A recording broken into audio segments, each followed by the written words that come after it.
Welcome, travelers. Welcome to episode 667. We've gotten past the 666 episode, which was really gnarly, man. This was a very strange stream yesterday. We got into a Bible study I actually didn't think I was ever going to get into. I honestly didn't even think I was ever going to do these many streams, but at this point, it's actually been streaming's actually been a way for me to kind of stay motivated and to also just practice, trying to practice even just sowing some seeds out, or practice just reading the scriptures aloud.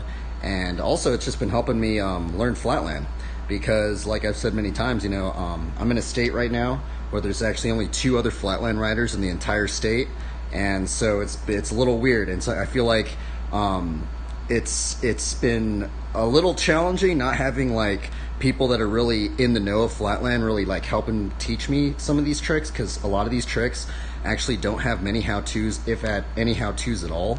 So it's just been like this strange like grinding struggle, it feels like. And one of the reasons that got me into streaming is because I was like, okay, well, some of these tricks are taking an absurd amount of time, right? So I started looking up things on like, oh, well, what do like Olympic athletes do? Now, I'm not like an Olympic athlete or anything, but just seeing what they were doing. And what a lot of Olympic athletes have done throughout history is they would record their sessions.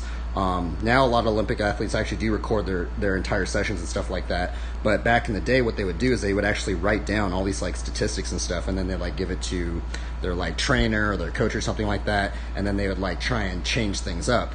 And it's kind of been, I feel like it's been helping me learn tricks a little faster, but if anything, it's been helping me kind of also just stay off my phone a lot more, because I know like if I've actually noticed if like I'm not really like trying to do anything, I'm just kind of like just scrolling on my phone a lot. I still scroll on my phone a lot, even on the stream, but it kind of gets me to stop doing that as much, and try to kind of focus a little bit more.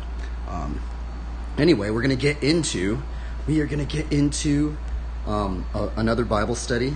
I think today's Bible study, we're actually going to get a little bit deeper into, I guess, maybe some of the attributes of Satan and the devil and how Satan operates.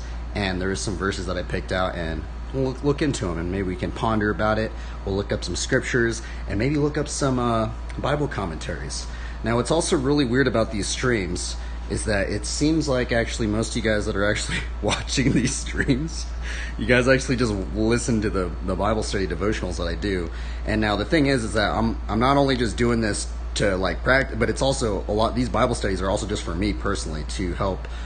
Even if I cover a same topic over again, or if I cover like the same verses over and over and over again, I'd like to think hopefully maybe it would help me memorize some of the verses a little bit more so, because quite frankly, and I really hate to say this, but a lot of the Bible studies that I've done and a lot of the commentaries that I've read, it's like I can't remember everything, and unfortunately it seems like a lot of it just goes in one ear and out the other.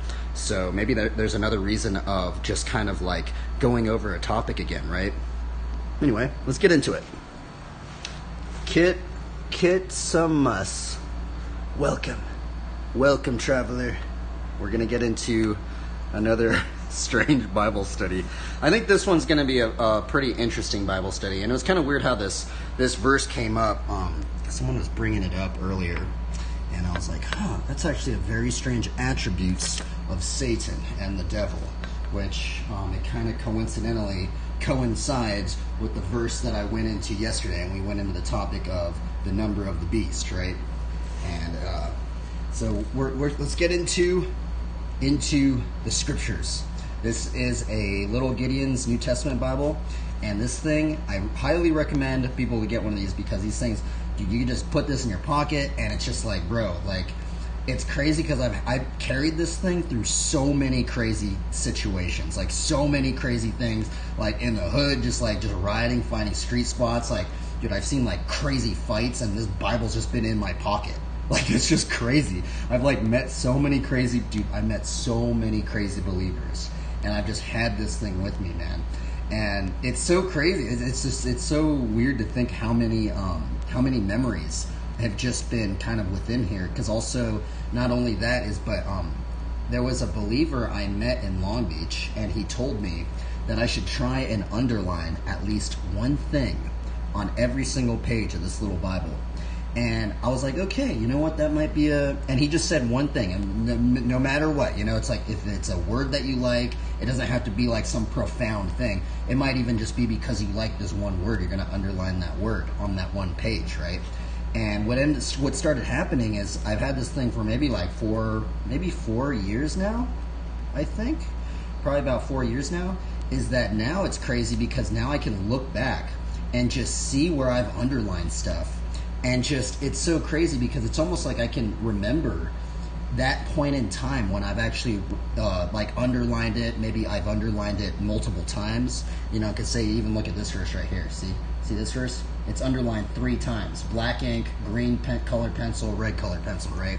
And so it's interesting just doing that, and you're like, whoa, dude, I kind of it's almost like you're transported into that time period of when you were going through some of these emotions, because that's actually what's happened to me a lot. Sometimes I would be get super frustrated, or I'd have a lot of anxiety, or I'd get sad or something, and I'd look up on my phone, okay, well, what verses coincide with being sad or something like that, right? And then I'd open up and I'm like, okay, I gotta underline this. I'm like, okay. And then now when I look back at some of these underlined verses, I'm like, oh man, I totally remembered that season I was in. And it's something that I feel like, now I know a lot of people use the Bible app thing. I actually don't even use the Bible app thing on my phone. I just kind of Google it and stuff like that, Google the verses. But there's just something about having the physical copy that I really, really enjoy. And there's something about just you having the physical copy, and then just having kind of there's just something about it. I really like it. Let's see here. Sunvins, I think I'm dying, bro. Too much sugar or caffeine or both. You probably just need to get moving. That's generally what people do, right?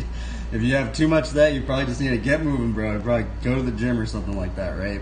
Because I know a lot of those people at the gym, bro, they freaking just chug pre-workout and stuff like that. And that's basically just having 3 or 4 cups of coffee or something like that. There's actually this one bodybuilder dude on YouTube, and he literally doesn't even drink normal coffee anymore. I see what he does. Well, it's plainly open. I think it's Rick Bugenhagen or something like that, but he what he does is he chugs freaking instant coffee, and he'll make this instant coffee. It's he'll drink I think 10 or 15 cups of black instant coffee, which is 20 cups of normal coffee, and he'll just take that, and I'm just what in the world, bro? This dude is crazy.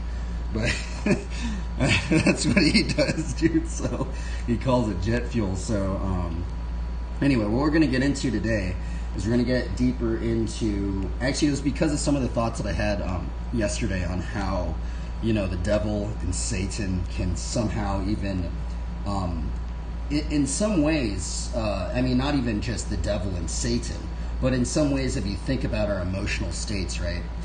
I've heard this many of times that you can actually, in some sense, you can better control people if you put them into duress emotional states, right? So if someone is always angry, if someone's always envious, if someone's always depressed, if someone's always just going through these baseline emotions, you can better kind of control people, because then you can be okay, well, I'm just gonna and it's a very strange element to think about, and I know it's kind of a trippy thing to think about, but it's weird because it's also mentioned in the scriptures, and there's one part what we're gonna get into right now, and it gets into not giving the devil a foothold. And one of the footholds that it specifically mentions, if I can find the verse, I thought I had it on here. One of the attributes of the emotions that it says in particular, it says it's Ephesians 4:26 through 27. Some very, very important verses right here. So if you have your Bibles, I'd highly recommend underlining these, because this is an attribute of the devil, right? Let's read this. It says, "Be angry and do not sin. Do not let the sun go down on your anger, and give no opportunity to the devil," right? And it's super weird to think about that, and it's so strange that I mean, it's written in the scriptures that almost like, well, maybe not almost, but the devil actually uses people's anger, right? How crazy is that, bro? That is so weird. And it's so weird to think about because there's actually so many verses that go into anger, right? Now, in my own mind, I feel like anger is almost the opposite of one of the fruits of the Spirit, right? And one of the fruits of the spirits that we should have is to be joyous, right? We should be joyful, and we should be rejoicing in the day that the Lord has made, and and even in the midst of our trials and tribulations, that would maybe make people that aren't within in the Word, that would maybe even break some people and stuff like that with trials and duresses and things of this nature, or even to try and find joy in the midst of those trials and just gnarly circumstances. And it's crazy, bro. It's really, really gnarly to think about that. And it's so crazy because I've said that like 10 times already, but the thing is, I've heard people's testimonies that got deeper into the Word, man, and I've met people that were on the verges of taking their own life, man. Like, imagine thinking about verges of taking their own lives, verges of them being so angry they wanted to hurt others and hurt other people and hurt themselves and things of this nature. And just even I've met, even in Long Beach, bro, I've met people that were like gangbangers, bro, and they got put into prison, and then they were never even into God, and because they got basically everything stripped away from them, they started reading the Bible, bro, and the Bible totally changed them, bro. And instead of being like these angry people that were like fighting others and hurting themselves and wanting to stab people and wanting to shoot people up and stuff like this, dude, the Bible changed them, bro. And they almost did like a 180 in their life, bro. And it's crazy, dude. And it's so crazy to think that the devil, just in Ephesians, the verses that we're covering right now, one of the baseline, if not one of the main baseline emotions that the devil likes to use and control people with is anger, bro. And it's so crazy to think about that. So if we really think about this, these verses, and we think about the realms of spiritual warfare, how crazy would it be if that's actually one of the tactics that Satan actually likes to use? What if Satan wants just everybody angry at each other? Imagine living in a society like that. Just everybody's just pissed off at each other, just totally angry at each other, bro. That would be terrible, bro. That would probably be like, dude, it's like, can you even only imagine that? Like, just living in a society where everybody's always angry, bro. Like, it's like, dude, that would be torturous, man.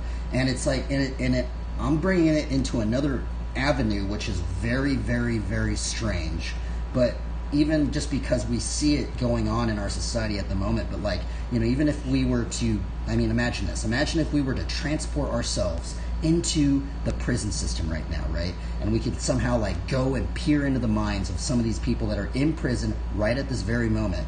And we could go back into that time period of what they did to land them into prison, right? What sort of baseline emotions were they going through to, start stabbing people or to do a mass shooting or something like that, right?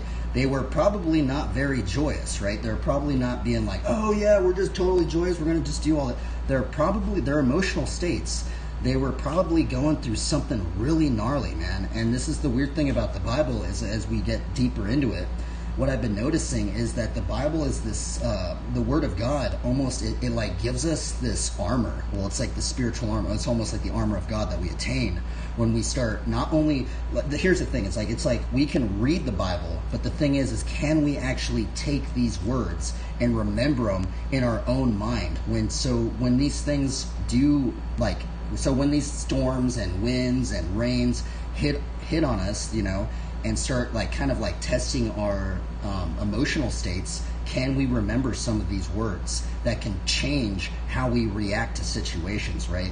Because this is a very strange thing. This is a very important thing, actually, is just how we react to situations and how our emotional states, what sort of words we're connecting to our emotional states at the moment, right?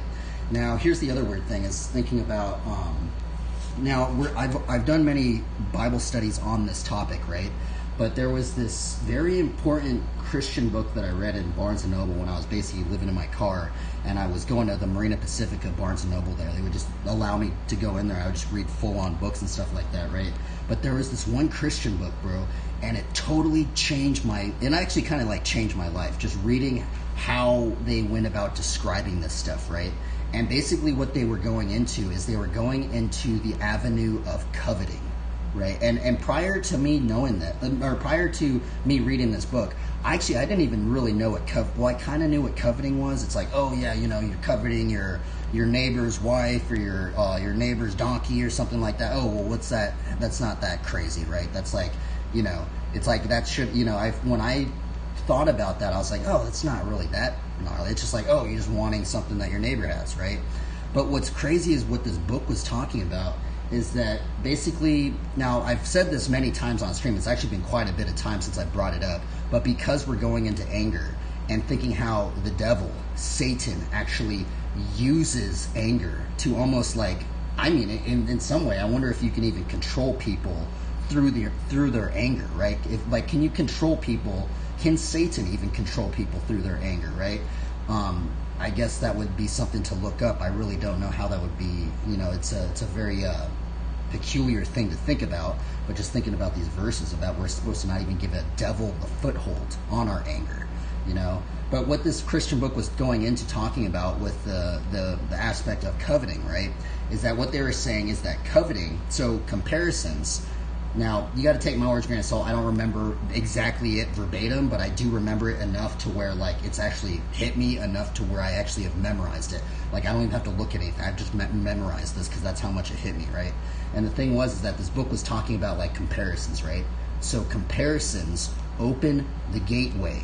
It opens the portal into envy and jealousies, right? Envies and jealousies of us comparing our life with somebody else's life, or comparing what we have with what they have, or some of these things, right? So just comparisons, right? Now we live in a society, right? The thing is, our society at the moment is so built upon comparisons that it's actually really scary, and it's actually really scary if you start looking deeper into the roots of all this stuff, of just comparisons and actually what it starts doing to people. But so what this book was saying is that through the envies and jealousies that we attain from comparing our lives with other people's lives, right? That this gets us into so envies and jealousies open up into the gateway of coveting, of wanting what other people have, and just like really, really wanting it. And then to the point where, like, this starts bleeding into your emotions. And it starts going into within the realm of coveting, the realm of like comparing your life with other people's lives and you feeling less than. This can bleed into you feeling sad about your life, right? You're like, oh, well, I'm never going to be like that person, or and then you just start getting sad, right? Well, from that sadness, that can stem off into, just being sad at your own life, you comparing your life with somebody else's life, and you're like, oh, I'm never going to be at that level, and you're like, oh, and then just imagine that for years and years and years upon a person's mind. What would that do to a person's mind, right? Well, that could go into like, them getting depressed, them feeling like totally depressed at their life, they've lost all hope and stuff like this. And the scary part is, even in that realm can even stem off into wanting to even end their own lives, wanting to commit suicide, wanting to kill themselves, right? And it's so crazy to think that all this is stemmed from a lot of simple things, right? That when I read this stuff, I was like, what in the world, bro? This is crazy, dude. This is insane, right? And then what this book was saying is that sometimes actually there's like a split off, right? And sometimes sadness can actually bleed into anger. And what this book was saying is that sometimes some of the most angriest people were actually once the most saddest people. And they got so frustrated with their lives that they didn't know what to do. And so this sadness and depression actually turned into anger. And here's the crazy thing about anger, right?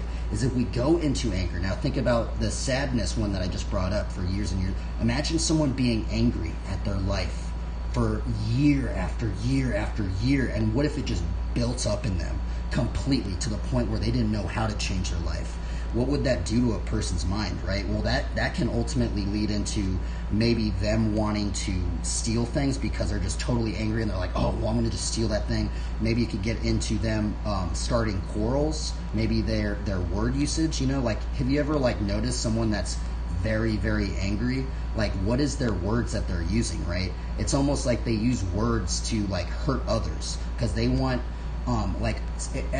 and here's the other weird thing about all these emotions that we're going through, right? Sometimes with our words, which our words are very important to be using, sometimes people like to convey their own emotions through their words because they want other people to feel like how they were feeling, right? And so that's the other kind of the whole scary situation about this. Because if we get into the realm of anger, right, sometimes people's words get very like violent. And this can start little petty little fights. This can cause little arguments and be like, oh, okay, well, dude, why'd you say that? And they're like, oh, and they just want to keep egging it on because they want to make you angry because they're angry, right? And then here's the craziest thing about just the realm of anger, right? That just these little petty fights can actually bleed into, you know, even hurting other people, right? So this little argument that started because of someone being angry, boom, that started out, boom, and then they get into a scuffle, they get into like a fist fight or something like that, boom, someone brings out a knife, boom, they stab him in the neck or something like that, and that dude bleeds out. Or they like get a gun and they shoot each other or something like that, right? And it's flat out crazy, and I know like you have to take this all I'm saying with a grain of salt, but the thing is that all these baseline emotions, sometimes there's deeper roots within all this stuff, right? And what this book was saying is that one of the reasons, well, they were hypothesizing, one of the reasons coveting is actually the last commandment is because it is a root commandment. Because if you look at all the things that we just talked about, all these things, imagine all these other sins, man. So all these other sins have stemmed from coveting, right? And it's so crazy. It's like, dude, it's like insane to me thinking about that, right? It's like super, super gnarly, man. So let's see here. So so we're gonna get deeper into some of the things about just like anger, because that's one of the aspects of, you know, what the devil uses, right? And it's just super weird. It's such a strange emotion, right? Let's just read this verse again. Be angry and do not sin. Do not let the sun go down on your anger. Give no opportunity to the devil, right? It sounds crazy. It sounds really, really dark, actually. And I know and here's the thing. I'm not saying everybody's like this, right? There are a lot of like variables within everything that I just brought up, right? There's so many different variables. I'm not saying everybody that gets angry is going to start a fight with their words or something like that. And it's going to end up into some like crazy, like, you know, gunfight or something like that. All I'm saying is that if someone was truly, truly, truly joyous and truly like learned the secret of contentment that the Word of God teaches us, they probably would not be going into those avenues, right? And yeah, it's brutal actually. But there's many verses that go into anger, and we're going to read some of these right here, right? And so this is actually one that actually kind of changed my life a lot, because it's a very short and concise verse, right? And it's 1 James 2:20. Right here, 1 James 2:20. I'd highly recommend underlining this one if you have a Bible. It says, it seems like it's not really focusing, but let's see. It says, "For the anger of man does not produce the righteousness of God." Like, how simple is that one, right? I feel like most people could remember that, right? For the anger of man does not produce the righteousness of God, right? It's like such a simple sentence, right, to remember. And so, and this has actually tested me so many times, because it's not like I'm immune. It's not, okay, so here's the other thing. It's not like I'm immune to all these emotions, right? I think everybody, even like the gnarliest of believers, still would get hit with some of these emotions, especially if it's a gnarly trial in their life, or maybe they lost everything, or maybe their loved one died unexpectedly and they don't know how to handle the situation or something like that. So I'm not saying that if we all just start just getting fully into the Word of God, all these emotions are just going to like disappear, right? But what I am saying is that in some degree we can maybe attain more of like the armor of God, so when these things hit us, it won't like maybe hit us as bad, and we will know how to divert these raw emotions that can bleed into many parts of our lives and actually can change our lives. And we can see that within the prison system, actually, and not only the prison system, but many other avenues of life. So let's read some more verses. Now, I have known these verses for a bit, because there was a time, I think everybody at some time when they're younger, or just, I mean, even just now, I think everybody goes through that emotion of anger, right? And here's the other thing is I also want to bring up that, like, it's not like coveting and comparisons and envies and jealousies makes everybody angry, right? I'm not saying that. It's not like everybody gets sad because of being envious and jealous and starting to covet things, because there are many times when we think about anger, there's different situations that cause people anger, right? So sometimes it's not even just like one major event that causes somebody to be angry, right? Sometimes it's actually like the straw that broke the camel's back, right? Sometimes it's just like all these little annoyances, and then that suddenly they were just so frustrated that they just like blew up, right? So that's another thing to think about as well. So here's another verse that's saying we should refrain from anger. And this one actually kind of goes into even talking about like going into what the devil was going in, of the Ephesians verse on the devil and anger. Now this verse says, refrain from anger and forsake wrath. Fret not yourself, it tends only to evil. Now that's a strange one, right? That verse is like, it's just so simple. Sometimes these verses are so simple, right? Anger and wrath tends what? Tends only to evil, right? It's like, man, it's like, it's sometimes it really makes me wonder if like just if we think about like how crazy would it be, right? How crazy would it be if we could somehow even get into the minds of some of these like mass shooters or something like that, right? Because I mean, I know there's a lot of mental disorders at the moment, right? But I'm going to be flat out honest, they probably weren't the happiest of people, right? They probably were going through some heavy emotional states to do something like that, right? And it's actually very sad. And the saddest part about what we're talking about right now, I think this is actually the saddest part and actually the scariest part, is the very things that we're talking about right now. It's probably happening somewhere in the world at this moment. At this very moment, these very emotions that we're talking about, someone's actually probably going through it. Someone's probably going through a fight right now. Someone's probably going to get stabbed. Someone's probably going to get shot. And it's just like, the thing is like, how crazy would it be, bro, if you could be that person to somehow even heal and break the curse or break the chain of some of these people's mindsets, bro? Because sometimes what ends up happening is they don't actually even realize how these emotions actually even get played out in their life, right? And I don't know, it's weird, and it's so odd because I really wasn't aware of all this stuff until I started getting deeper into the Word of God. And I'm like, what in the world, bro? This is gnarly, dude. Like, this is it's actually very intense to me, actually. But it's very important, right? And just even us doing the Bible study on anger right now, there's just so many verses, bro. There's so many verses now. Here's another verse we got underlined up in here. Whoever is slow to anger has great understanding, but he who has a hasty temper exalts folly. I think that's a very very important verse right there as well.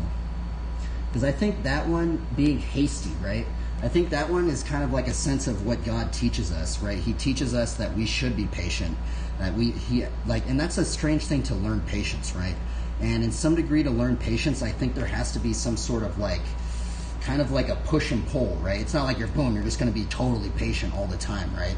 But I feel like it's kind of like this muscle that you have to kind of like keep working on. And like in order to like gain muscle, you kind of have to struggle a little bit, right? It's not like, it's like you're not like going to be like lifting feathers and you're going to get super ripped, right? You kind of have to like struggle through something, and you have to like learn a little bit of like, well, maybe not a little bit, but you need to learn endurance to go through these things, right? And that's another thing that the Bible goes really deep in, is that we should be enduring through these trials and tribulations, and we should be thankful in every situation, even if it's just super gnarly, right? Now, those are the verses that I have kind of remembered about the topic of anger, but now we're actually going to go into looking up some verses on anger, and we're going to go into, let's see here. Let's look up some verses on anger. Anger Bible verses. Boom. Let's see here. And then we can probably look on how does the devil, this is where I'm kind of confused on, is like, how does the devil use anger to control people, right? I'm really trying to think about, I mean, because I'm thinking about the Ephesians verse we started with, right? How does, and I'm so curious on what other believers would say that, like, you know, if I were to ask this to many, imagine if we were to ask this to every single believer. How does the devil use anger to control people, right? It's how I would maybe see it as how the devil controls people through anger is that maybe the devil wants everybody just envious and jealous and discontent about their life.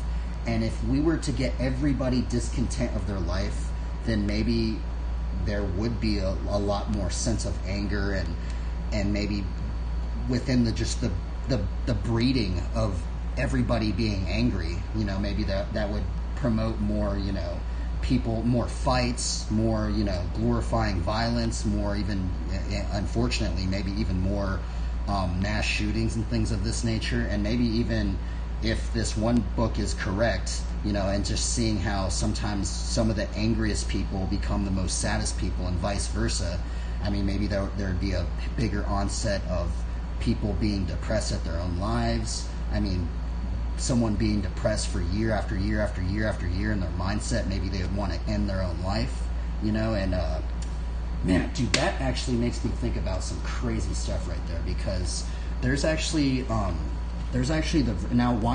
now that what's really weird thinking about that, right? Because I'm really trying to think, how does the devil control people through anger, right? And because we're not supposed to give a devil a foothold on that emotion.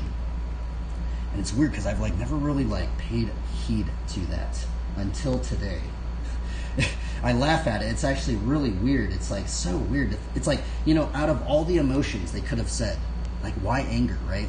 I mean, I guess anger is that one that's really like, you know, I guess that's the one that actually makes people want to kill each other and stuff and maybe even harm themselves. But if we go into Mark, what verse is that? There's a part in Mark. Let's go into, where's the part with the demon-possessed man? I think it's Mark 1, right? Demon-possessed man Bible verses. Let's read these ones. Okay, it's Mark 5. So let's read Mark 5. Let's actually go Mark 5. Let's read in the KJV. Because what's weird about the KJV is the KJV actually uses the word devils. So let's go into Mark 5. So if you have your Bibles, actually this is the KJV Bible. I want to read it in here. So let's see. Let's go into Mark 5. Mark 5. Now these are some very strange verses. Dude, I didn't even think I was going to get into this combo today, bro. Today's combo is brutal, bro. Like, this is like some like heavy stuff. And why it's so heavy right now, and it saddens me because it's like, bro, this stuff is going on right as we speak, bro. It's like it's insane to think about. Okay, Mark 5. Where is it? Let's see here. Demon-possessed man Bible verses. Mark 5, 1 through 20. Okay, let's read this. Okay, we're going to be reading Mark 5, 1 through 20 out of the KJV version of the Bible. And they came over unto the other side of the sea, into the country of the Gadarenes.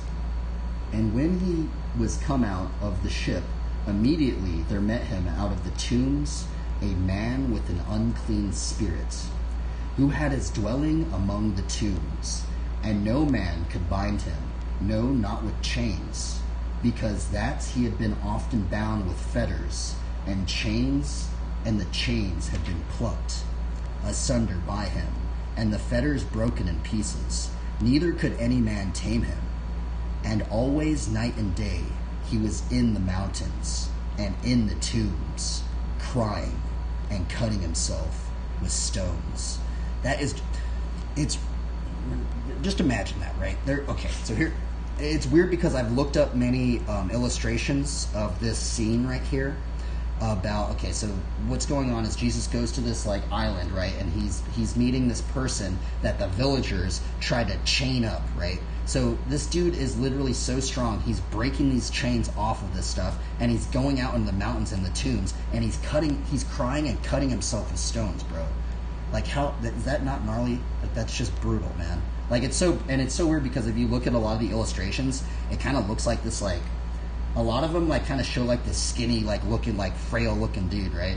But when I think about it, dude, I think this dude is probably ripped, bro. If he's like breaking chains off and just like the villagers can't even control him, he's just out there in the mountains and stuff like that, bro. This dude was probably ripped, bro. This dude was probably like out there like eating pigs and stuff like this, like wild hogs. Okay, let's continue onward. That was just my own little relay of information. Okay, let's continue. But when he saw Jesus afar, he ran and worshipped him. Now, see, that's the other weird thing. That's the other weird thing now after just rereading it right here. It's so weird that this guy, that the villagers can't even control, like he's out there going crazy, right? He sees the Lord Jesus Christ and he, boom, from afar and comes and starts worshiping the Lord, bro. Like that's pretty gnarly, I think. Okay, back to the verses. And cried with a loud voice and said, "What have I to do with thee, Jesus, Son of the Most High God? I urge thee, by God, that thou torment me not." For he said unto him, "Come out of the man, thou unclean spirits." And he asked him, "What is thy name?" And he answered, saying, "My name is Legion, for we are many." And he besought him much that he would not send them away out of the country. Now there was there nigh unto the mountains a great herd of swine feeding, and all the devils besought him, saying, "Send us into the swine, that we may enter into them." And forthwith Jesus gave them leave, and the unclean spirits went out and entered into the swine. And the herd ran violently down the steep place into the sea. They were about 2,000 and were choked into the sea. Now, what's really weird about this, what's really weird that I actually haven't heard too many pastors bring up, it's kind of like a controversial aspect of what we just read right here about the Lord Jesus Christ meeting this demon-possessed man that was actually besought with many devils within this one person. So that's the other thing. So in other translations, if we read the ESV version says that this man actually had 2,000 demons in one person. And what's weird about the KJV is it doesn't actually say demons. It actually says devils. Right? So that's 1 Mark 5:12. We look at 1 Mark 5:12. It's weird that it says devils, right? It's kind of strange. Because sometimes we think about the devil as being a singular entity, right? But what's weird about in 1 Mark 5, this demon-possessed man, is that he wasn't just possessed by one devil. He was possessed by many devils. Now, the scariest part about this, that I haven't really heard too many pastors talk about, is that what's weird is that when these devils get put into the swine, right, what do the swine do, right? The swine hurl themselves off the cliffs and they drown themselves in the ocean, right? It's like, dude, it's insane, like, if you really think about that. So it's just like, in some weird way, I wonder, did these devils commit suicide? Like, is that, it's like, what's going on here, right? It's like very odd. I mean, let's read this in the ESV version, because we're going to look it up too, because I'm actually very curious on this, right? And I'm wondering if there's actually like a deeper, like kind of like a darker message in that. Welcome, Brian. What's up, dude? Have you read Mark 5:1-20? I think most people have, about the demon-possessed man, right? I think there's this very awkward, just strange situation that happens, right? Let's read this one. What does this one to say? Okay, so this one says, now a great herd of pigs was feeding there on the hillside, and they begged him, saying, "Send us into the pigs, let us enter them." So he gave them permission, and the unclean spirits came out and entered into the pigs. And the herd, numbering about 2,000, rushed down the steep bank and into the sea and drowned in the sea. See, that's just so, dude, that's just brutal, bro. That is just insane, dude. Like, can you only imagine that, bro? I know it's like weird because I know this is just text on a page, but dude, just imagine 2,000 demon, devil-possessed pigs hurling themselves off the cliffs and them drowning themselves in the ocean. Like, isn't that just like how, like, just imagine hearing that from afar. You could probably, because you can hear like a swine from pretty far off. Like, if you hear like a squeal from a swine, you can hear that pretty heavily from far away. Now imagine hearing that, but 2,000 demon-possessed swine. Dude, that's scary, man. I'm wondering if there's an element of like suicidal ideation that the devil likes. Sometimes I'm wondering. Now, I know that's a very strange question to ask, but just because of reading this right here, reading Mark about the demon-possessed man, and then going into how the devil, we're supposed to not give an opportunity to the devil on our anger, and then thinking about some other Christian books that I've read about anger and sadness, and sometimes these emotions are actually vice versa, right? Sometimes the angriest people were actually once the most saddest people, and sometimes the most saddest people become the most angriest people, right?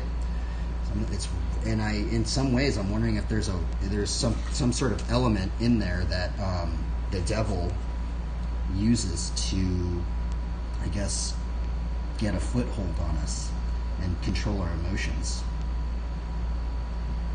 Let's see here. Let's look up some more anger Bible verses. Anger Bible verses. And we're also going to look up. I'm going to look up right now. How does the devil use anger as a foothold on us? How does the devil use anger as a foothold on us? Question mark. Oh, there's actually a lot of commentaries on this. Interesting. We haven't even read a commentary yet. And sad how the pigs died. It is sad. It is really weird. It's weird because I don't hear too many pastors bringing those verses up, right? Do you think the pigs killed themselves? I kind of think like the demons like sacrificed themselves or something like that. I mean, I'm wondering if like, man, that's just such a strange thing to think about, right? I'm wondering if that's like some sort of weird element the devil uses. I don't know. Okay, we're going to read this commentary up in here. This is actually the commentary that goes into the verse that we went into. What does it mean to give no place to the devil in Ephesians 4:27? I think it was the demons that did it. Yeah, it was the demons that were in the swine, and then they hurled themselves off the cliffs, right? It's just such a strange it's just such a strange thing to really, really think about, right? And here's the weird thing about the Bible, right? This is the very strange thing is sometimes like when we read these texts, right? Because I know like many times we're like very like, we'll read the text and we're like, oh yeah, you know, like, but when for some odd reason for this story in particular, when I really start looking deeper into it, I'm like, dude, this is so brutal, bro. Like, this is so brutal, bro. Like, this is so gnarly. Like, can you only imagine, like, 2,000 devil-possessed swine basically hurling themselves off the cliffs and just drowning? It's actually very scary. Okay, we're gonna read this commentary, though. In Ephesians 4, Paul encourages the believers in Ephesus to live like redeemed Christians because they have new life in Christ. They should live like new people, not like they did before they were saved. In Ephesians 4:20 through 24, and in Ephesians 5:25 through 32. Paul gives several examples of what it means to live in a Christian community. One of those examples involves our anger and the devil. Be angry and do not sin. Do not let the sun go down on your wrath, nor give place to the devil. The word for place or foothold literally refers to a physical location. In the Greek-speaking world, it came to metaphorically mean opportunity. So if that's what it means, opportunity, right? So I'm actually really like wondering, so imagine, if we're to not even give any opportunity, we're actually not to give no opportunity whatsoever for the devil to use our anger, right? Man, that's just like, it really makes me want to actually examine every time I get frustrated, every time I get angry. Like, I need to, like, if I could just remember this verse, okay. Now, honestly, what I think would be very important to do, if you are a believer, when we get angry, think about the devil. Like, literally, anger, devil, boom, like, I think that would be a pretty, because sometimes I have to do that for my own self. Like, I have to, like, simplify things. It's hard to understand the Bible when the way that it's all written and the choices of words, it's like a riddle. Yes, and there is an element of it being like a riddle. And actually, there's actually a verse that goes into that that I've done many Bible studies on, and it's actually I've actually remembered the verse. It's actually Proverbs 1:6 in the ESV version, by the way. So if you actually if you have a Bible, by the way, it's a very weird verse, by the way. It's Proverbs 1:6, the very beginning of Proverbs. I have it underlined. I've underlined it like 3 times, right? And it says, "To understand a proverb and a saying, the words of the wise and their riddles." Isn't that weird, right? Now, what's weird about riddles in the Bible is there's actually a lot of riddles in the Bible. Now, some people have even equated a parable, how the Lord Jesus Christ talked and worded himself. Some people actually equate a parable as a form of a riddle, right? Because it's just super odd. And if you look, if you're out there, Kit Samus, I don't know how to pronounce her name, you should do a Bible study on riddles, because it's very interesting, because actually the Bible is filled with riddles. And actually, there's a lot of biblical characters that used riddles, like Samson. Samson was actually known to be a person that really liked riddles, and he would put riddles out in front of people. Now, the thing about riddles is that the riddles are like a word game. It was like a word puzzle. Like back in back in the day, where like people would converse with one another. Like some people, like, it's not like they have like this crazy like Xbox or something that they're playing or something like that, right? Sometimes all they had was just books in front of, books and stuff in front of them. So I can only assume that that's probably why they liked riddles, because it was almost like this kind of like this thing that they had to figure out. The other thing about riddles is that riddles also disclose information to the undiscerning. So, like most people that don't really like want to peer a little bit deeper into things, at times, sometimes there's layers to riddles, right? And sometimes within the layers, if you don't really get deeper into some of the layers of certain things, you're not even going to like understand what it really means, right? What the significance of that, what it's the riddles conveying, right? But it means that people can take different meanings out of each thing. Now that is an interesting aspect to think about, right? Now, I think that's the other weird thing about Scripture, right? Is I'm wondering, like, if there is something maybe even why the Bible has kept going for this long. Maybe because there is this level of, like, it always, like, the elements of what's happening in our lives and what's happening in other people's lives are always different, right?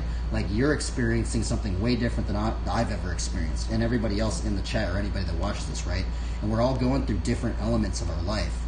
And maybe this is one reason why the Bible is so interesting, because it's not like you can read the Bible front to back, right? Like a normal book, right? Like just, okay, I'm going to read it from page 1, and we're going to read all the way to Revelation, right? And then boom, I'm just going to put it down, and then we'll just read it from page 1 to page to the end of Revelation, right? But what's weird about the Bible is that it's set up in verses, right?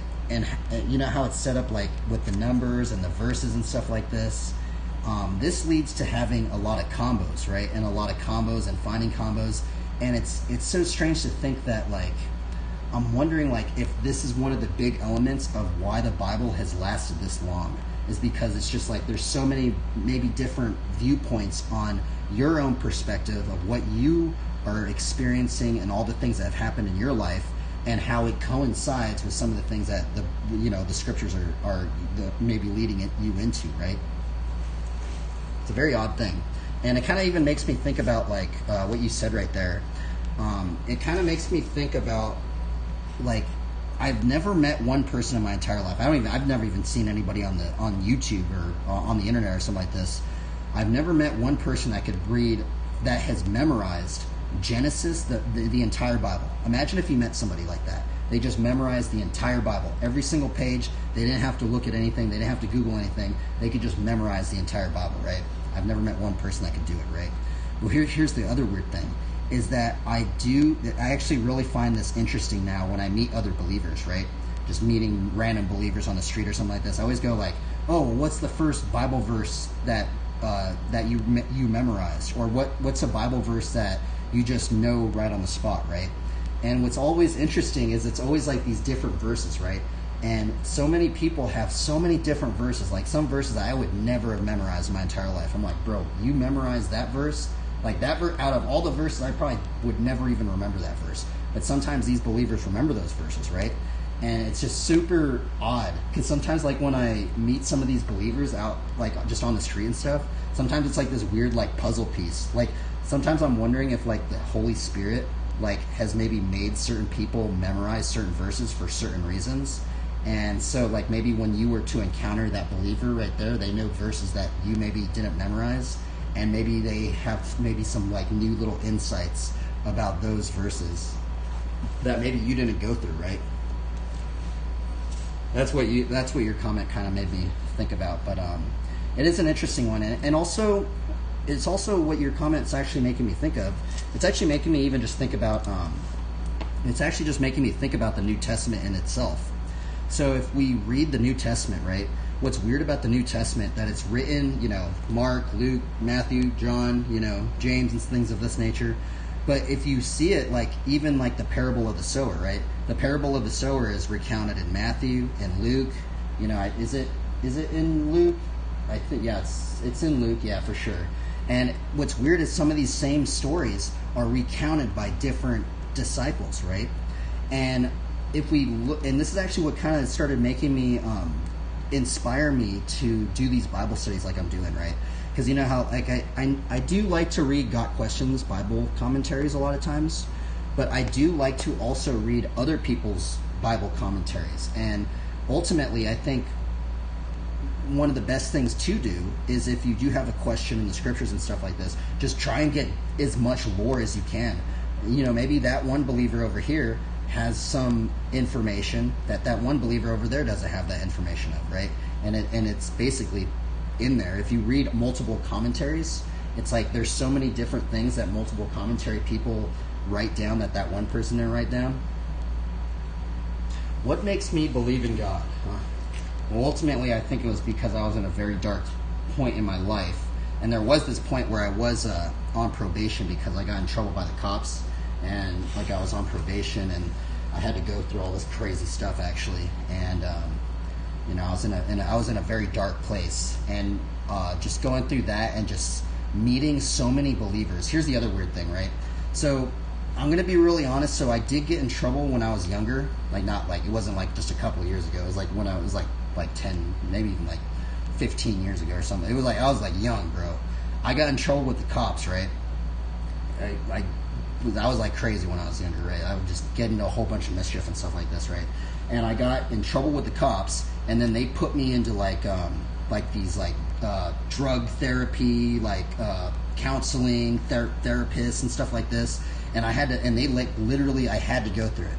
Like it was like some sort of court mandate cop thing, and I couldn't get out of it. Like I had to do this stuff in order for me to not get on probation, or I was on probation for a long time, so I had to go through it, whether I liked it or not, right? And the thing about it is I went through all this like probation therapy stuff that I didn't want to go through. And what was weird is like, dude, these people at the therapists and stuff, they would always like give me these books and stuff like this, right? They'd be like, oh yeah, go to that bookshelf. And he has like this giant bookshelf, right? Like he's read like all these books or something like this, and he's like, oh yeah, go to that bookshelf and just start reading this book and stuff like this, right? And so I started doing that, and I had to do this for multiple years, right? Like multiple years I had to do this, right? And the thing is that the weirdest part about it is out of all the books that I had to read and stuff like this, the one book that they never promoted was the Bible. I don't know if it was like they're not allowed to promote they probably weren't allowed to even promote the Bible, honestly. But what was weird is that year after year, what I started noticing was that it was like they would just forget about all the stuff that I just learned. So I would just be like, bro, what about that one book that you said was going to heal me? They're like, oh no, there's something new out now. I'm just like, so that other book, we're just going to forget about it? Like it's just like nothing? And it's like, oh, well, there's this new thing out right now. And I'm like, all right, well, let's just read this one, you know? And what was weird is like, just in that sense of just doing that for year after year, like, it's crazy because, like, I would read these obscure books and stuff that these therapists and psychologists and stuff would make me read and stuff like this. And the thing was is that, like, I would go out and, like, I would ask people about these books. They're like, bro, I never even heard of that book. What are you even talking about, bro? You sound crazy. It's like, I'm like, all right, I guess I'll just keep it to myself. I won't talk to anybody about this. Because sometimes these books that come out, it's not like a whole mass amount of people read these same books, right? And maybe there's a select few very obscurely placed everywhere. Now what was weird is when all this stuff was happening, even prior to me like getting in trouble with the cops and stuff like this, is that I did grow up kind of I did grow up in the church and stuff like this, right? And I did grow up with a lot of believers. And what was weird is that I started observing some of my friends that were believers, and like it just kind of like planted a subtle seed of faith in me. And then what ended up happening is then I like started like kind of traveling around kind of some different states and stuff like this, and then I would meet this believer over here, and then I would meet this believer over here, and then I would meet like a gnarly believer that rides BMX, and then I would meet like this gnarly believer that was kind of like my boss at Woodward and stuff like this. I'm like, huh, this is weird. And then I'd meet like this Olympic athlete that was a believer, and I'm like, whoa, dude, this is like gnarly, bro. Like this Olympian is a gnarly believer, and there's like something different about him, bro. It's not like it's weird. I've never met like, I'm gonna be flat now. There probably is. I'm not saying there isn't, but I've met so many gnarly athletes that are believers. I mean, I'm going to be really honest. I have met some gnarly athletes that have been believers. But I've never met, like, a bunch of athletes that were just like, oh, yeah, we're fully about Satan, bro. Like, this is like, dude, this is it, bro. I'm going to start doing a daily devotional on Satan every single day, and we're going to just do it. We're going to, it's like, it's crazy, bro. I've never, like, now, I'm not saying there isn't people like that. There probably is. But in the realm of, like, I guess athletics and stuff like this, I've never really like seen like zealous. I've never like even like seen too many. There's a strange sense about like zeal in some of these believers that I met, and it was like this sense of like they were on fire. Like they were on fire for God, bro. Like they were like fully, like you can almost like just being around them, like being around their presence, like it pumped you up. You're like, bro, dude, this is awesome. Like it's almost like.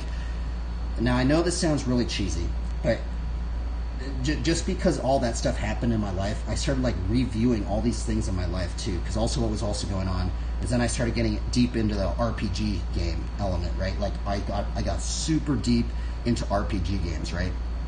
And I started noticing my friend that I grew up with that was a believer, he always played paladins. Now, I actually didn't like, I was actually not a paladin player in the beginning. I actually didn't really like paladins in the beginning, right? I was actually more of like a rogue. I always liked playing rogues, like even in WoW, bro. And when WoW first came out, dude, I mained a rogue. I wasn't a paladin main like I am now, right? Now I'm like full on paladin stuff like this right now, paladin like nature class. But then what also started happening is I started meeting all these believers, and they're all playing paladins, bro. I'm like, are you kidding me, bro? You guys are weird. Like what? Like I'd be like, I'm like, okay, I just thought, okay, a couple of my friends play paladins that believe, all right. And then I'd move to a different state, bro. I meet these believers over here. They're like, oh yeah, dude, the paladin. I'm like, bro, are you kidding me, dude? I have some friends back here that were believers that were playing paladins, and then that got me super into like getting deeper into the paladin lore and of just the archetype of the character class of the RPG game of the Paladin lore, right? And just getting deeper into that and getting into the RPG game element, I started doing character commissions, right? I actually don't draw as much as I should at the moment. I actually probably should start drawing again. But there was a time when I was doing people's characters commissions, right? Like they had their RPG games, and I would draw their characters, right? And I've probably drawn most classes. I mean, I'm not going to say I've drawn every single class, but I've drawn most character classes. I've drawn like the warrior, the sorcerer, the wizard, the mage, the warlock, the cleric, the priest, the paladin, the fighter. I've hit a lot of these main character classes. But the thing was is that once I got the commissions for like paladins and like clerics and just things of that nature, dude, the lore was just so crazy, bro. The lore just ran deep, because I would just like look up some words and then boom, it would like point me into some like Bible verses, and then I'd be like, oh, that's weird. Shield of faith, like if you look up like a thing on paladins, right? Paladins have like the armor of God and stuff like this, right? And I'd like look up stuff on Google. I'd be like, and I'm like, whoa, dude, the lore is just so vast. Whereas like all these other classes that I would draw for these people, it's like it just kind of like runs out. Like the lore just kind of like, where like people aren't really about it. Like it's just like this thing, right? But then I don't know. It's weird. I probably don't make any sense, but so there was like a light. So there was a light, but also like God, because He is all about good things. Oh wait, let me read it. Is it bad to like Satan because he punishes evil, but also like God because He is all? I mean, in some degree, I think isn't Satan is known as the accuser. So I've listened to a lot of sermons on the element, but also there's a verse in Psalms that says Satan's also a fowler. Let's bring that verse up. But yeah, Brian Haru. So like there was a light. Yeah, there was kind of a sense. There was kind of a light, and it wasn't a light that it was like just one person's light. It was like all these believers, right? It was all these believers. It wasn't just like one believer that was like, all right, bro, I'm gonna be a believer now, dude. It was like, because I met so many gnarly believers, like just mysterious believers, bro. Some of these believers, bro, they were like really, really mysterious, bro. Like it almost seemed like, sometimes it almost seems like I'm in just some strange like RPG game, and I'll like meet like this believer, and he's like this gnarly paladin trainer, and I'm like, bro, dude, you're gnarly, dude. Like, what in the world? Like, am I supposed to learn something from you? Even like in the Flatland realm, bro. There's some gnarly like believers in the Flatland realm, and that's actually what got me into wanting to learn Flatland, is because that stick be no hander trick, bro. There's like these believers doing that trick, and I saw that trick, and I'm like, bro, that thing looks like a cross. I'm gonna learn that trick, and then now here I am, 667 streams in, doing these Bible studies. But yeah. But what you said with the light thing, it is actually mentioned in Scripture in some sense. And it's mentioned in these verses right here. You are the light of the world. A city set on a hill cannot be hidden. Nor do people light a lamp and put it under a basket, but on a stand, and gives light to all in the house. In the same way, let your light shine before others, so that they may see your good works and give glory to your Father who is in heaven. And so these verses, actually what you said right there about, being a light, this is actually a major attribute of what believers have been doing for thousands and thousands and thousands of years. Because these verses that the Lord Jesus Christ talks about right here, this goes into the Great Commission. We shining our light, and there's actually a weird attribute right here. We're actually supposed to let other people see us. It says, in the same way, let your light shine before others, so that they may see your good works and give glory to your Father who is in heaven, right?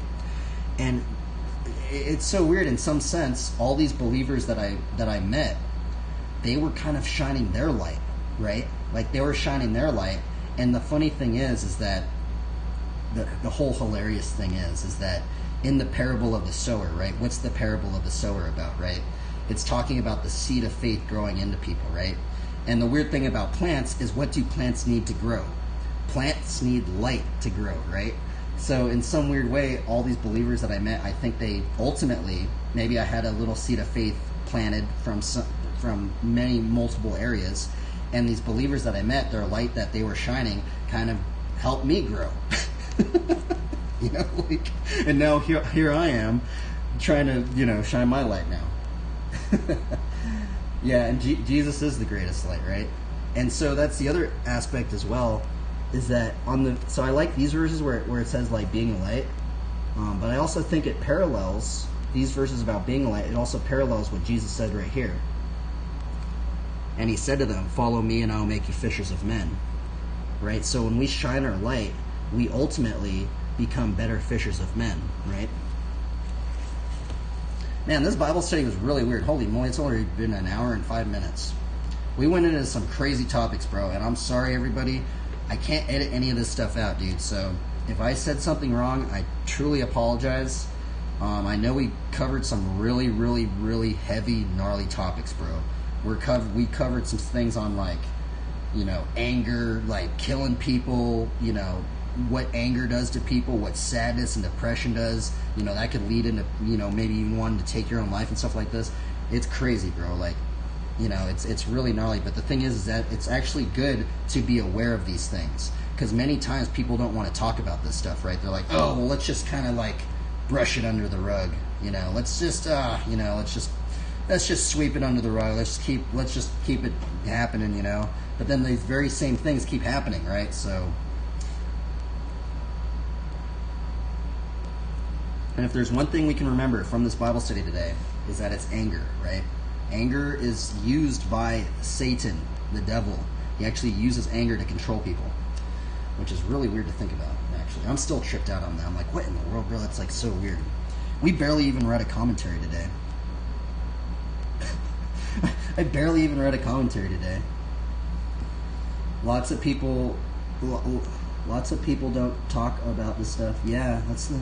You know, I'm going to be really honest. I think what would be very interesting is if, like, you know, say, like, all these, like, mass shootings that happen and stuff like that, and just people doing these heinous crimes and heinous acts, dude. I'm really wondering, like, what is their internal monologue like? You know, they never really talk... I've never heard one news station, like, being like, oh, well, this person's internal monologue, like, he was, like... Because the weird thing is that people, these, like, people that have that information, inside information, they see what this person's Googling. They see his history on the internet and stuff like this. They know his word usage, right? There has to be some sort of... It's not like these people are illiterate. It's not like these people are, like, you know, 5 years old. Well, I guess there are some people that young that are shooting people, unfortunately. But the thing is that if you're like even if you're at the age of like 10 or something, bro, you probably have like an internal monologue. Even if you're probably at the age of like 7 or something, right?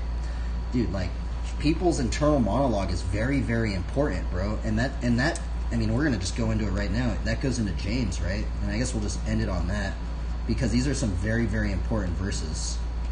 Because James even says if you want to know a taste of what hell is like, James gives it up in here. So let's read these. And this just goes into like our words and stuff like this, right?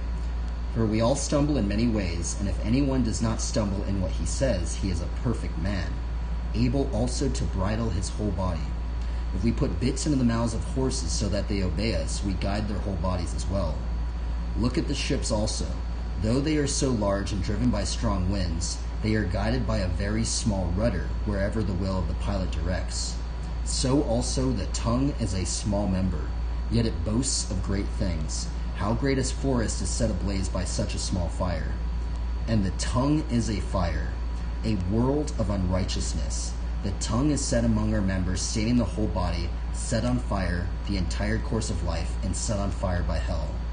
For every kind of beast and bird, or of reptile and sea creature, can be tamed and has been tamed by mankind. But no human being can tame the tongue. It is a restless evil, full of deadly poison. With it we bless our Lord and Father, and with it we curse people who are made in the likeness of God. From the same mouth come blessing and cursing. My brothers, these things not ought be so. These verses right here have played such a pivotal impact on my life, man. And not only my life. I mean, there's probably billions of believers that these verses.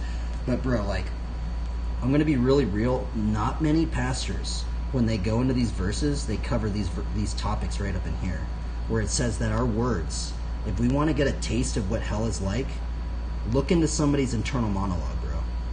Like, really, that's what James is talking about. That is what our tongue is.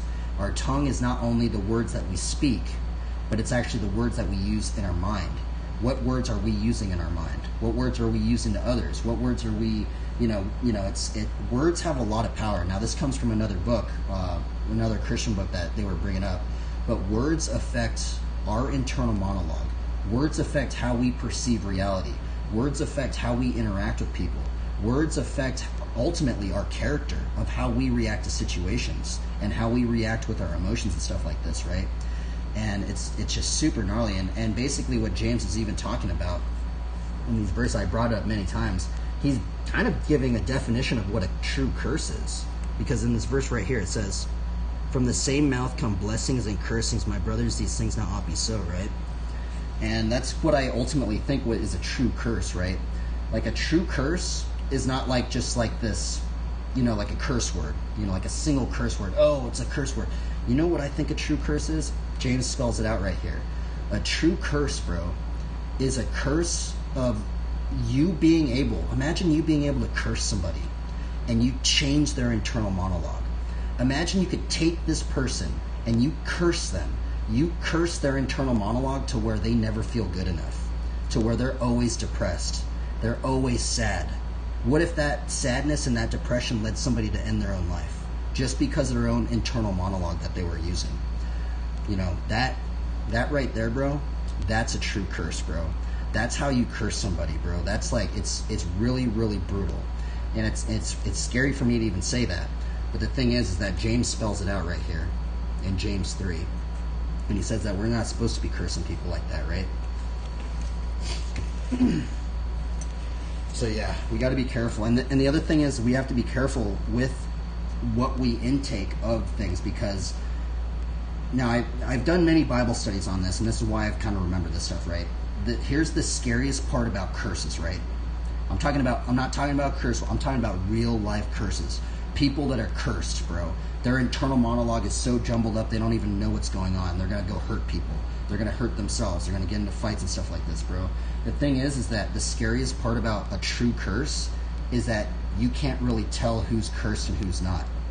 That's the scariest part, because sometimes you never really know what what their internal monologue is actually like.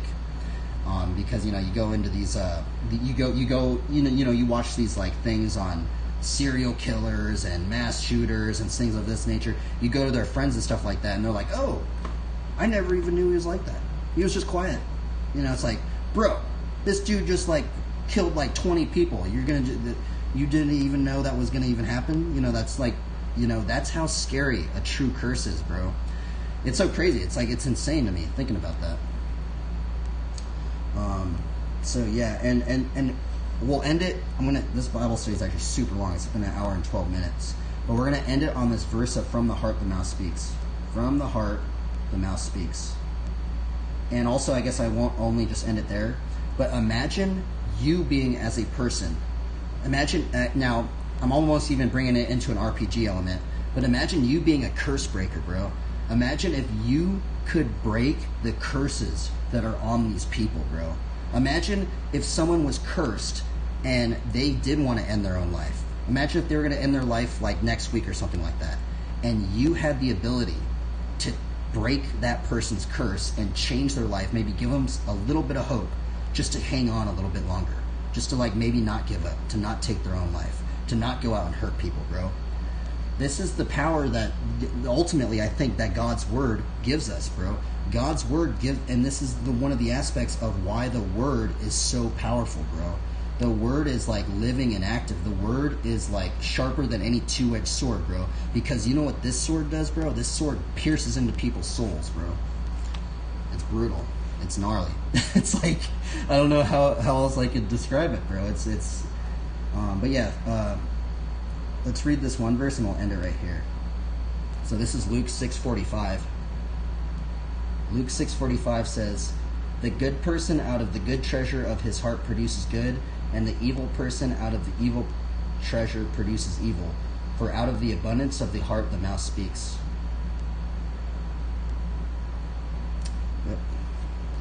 And that was the Bible study, everybody. That was a very brutal Bible study. Holy Toledo. Sorry, I haven't been looking at the chat. I think they're hiding, or unless is an ongoing investigation. I heard that Jesus says to love God, and we are to love our neighbor.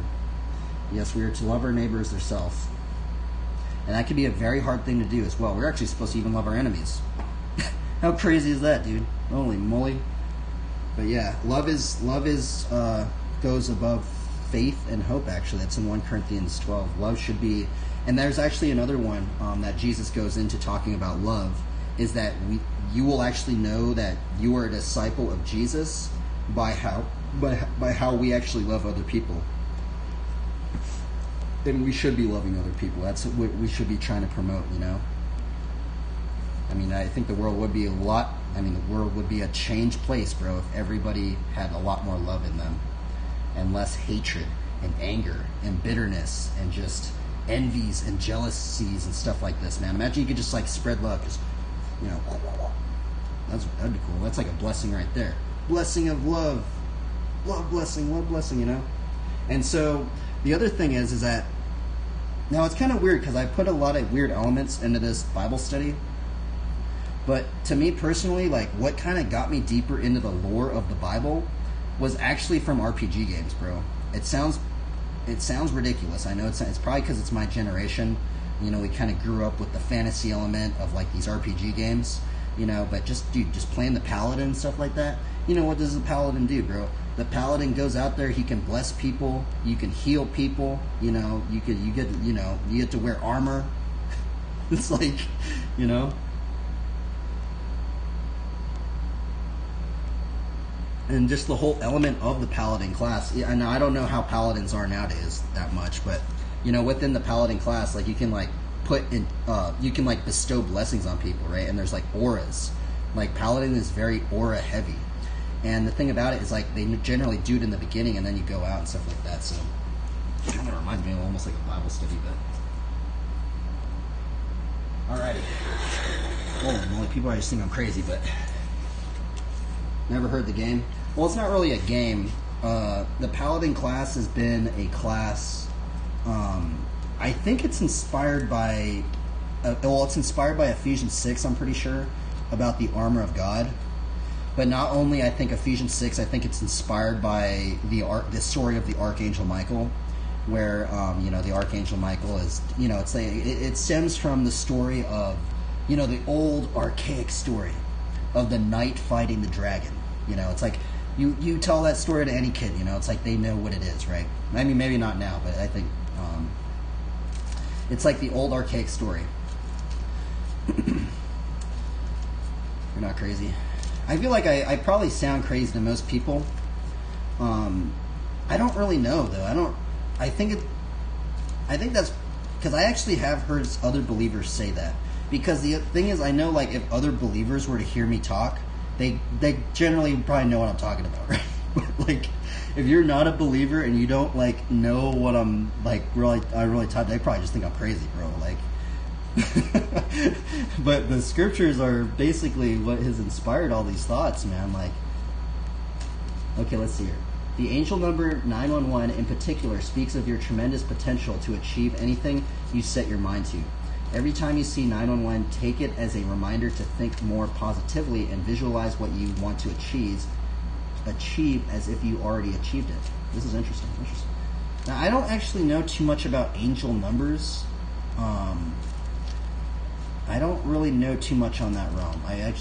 But the thing is that I will say numerology is actually very heavy within the Hebrew language, and just numerology within the Bible is actually pretty prevalent. So, but I in terms of angel numbers, I don't really. I know there's a lot of significance with numbers in the Bible, but I've never really heard about like angel numbers or something like that. So I'd be a little careful of that angel number stuff, just because like I feel like if anything, I'd probably just look up number meanings in the Bible, because I know I have heard like some believers that were very math heavy like some believers that I meet are very math I think it's just because, like, you know how you meet certain people, it's either they're like very math heavy or like they're more like different mindset, left brain or right brain or something like that. I actually have met many believers that were on that math side of the Bible, and they see like the numbers of the verses, and then there's like correlations that they make, and they, sometimes they like think about things of that nature. I'm not on that spectrum. I'm actually terrible at math. Math was my worst subject in school, so. But the thing is that there are believers in many, many spheres, many stratospheres of thought. And ultimately, hopefully, we're all just trying to give glory to the Lord. And hopefully we can keep motivating people and encouraging people. Because that's actually what we're called to do. We're called to encourage people, and we're called to plant seeds of faith. And actually, every believer is actually called to do a little bit into the Great Commission. Maybe not every believer, but Jesus did kind of say that to everybody. So, but we're all meant to do. We're all in different positions where the Lord has us. Man, this Bible study was gnarly. Oh my, dude, this is the longest Bible study I've ever done. This has been an hour and 20 minutes, bro. I really tried to speed this Bible study up, and it's been an hour and 20 minutes. It was crazy. I only read one commentary today. Yeah, I think this is the longest Bible study. I've only read one commentary today. Normally I read like 5 commentaries, like 3 commentaries or something. I think it's because there's like some questions I was answering. Okay, we're going to do a card draw. Let's do a card draw up in here. I'm going to actually cut it again.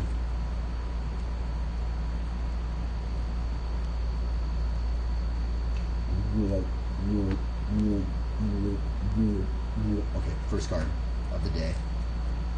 Oh, interesting. First card of the day is Congregate. Oh, let's see here. What do you say?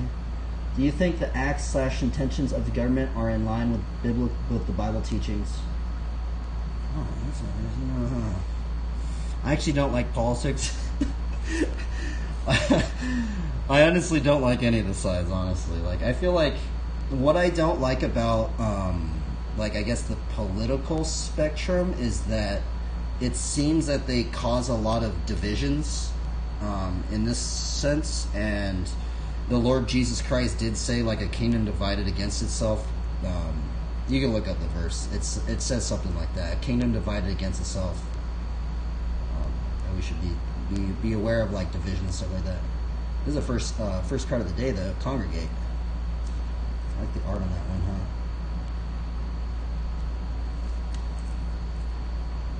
What's that card? These are MTG cards. So, what's weird is my Christian friend actually got me into this game when I was actually younger. What's funny is actually my Christian friend, he's actually the one that gifted me this card actually right here. This is actually a real Frazetta card. Frazetta is one of my favorite artists. And he actually is the one that gifted me this card, and he's actually the one that got me into this game. But yeah, this is actually a real Frazetta card right here.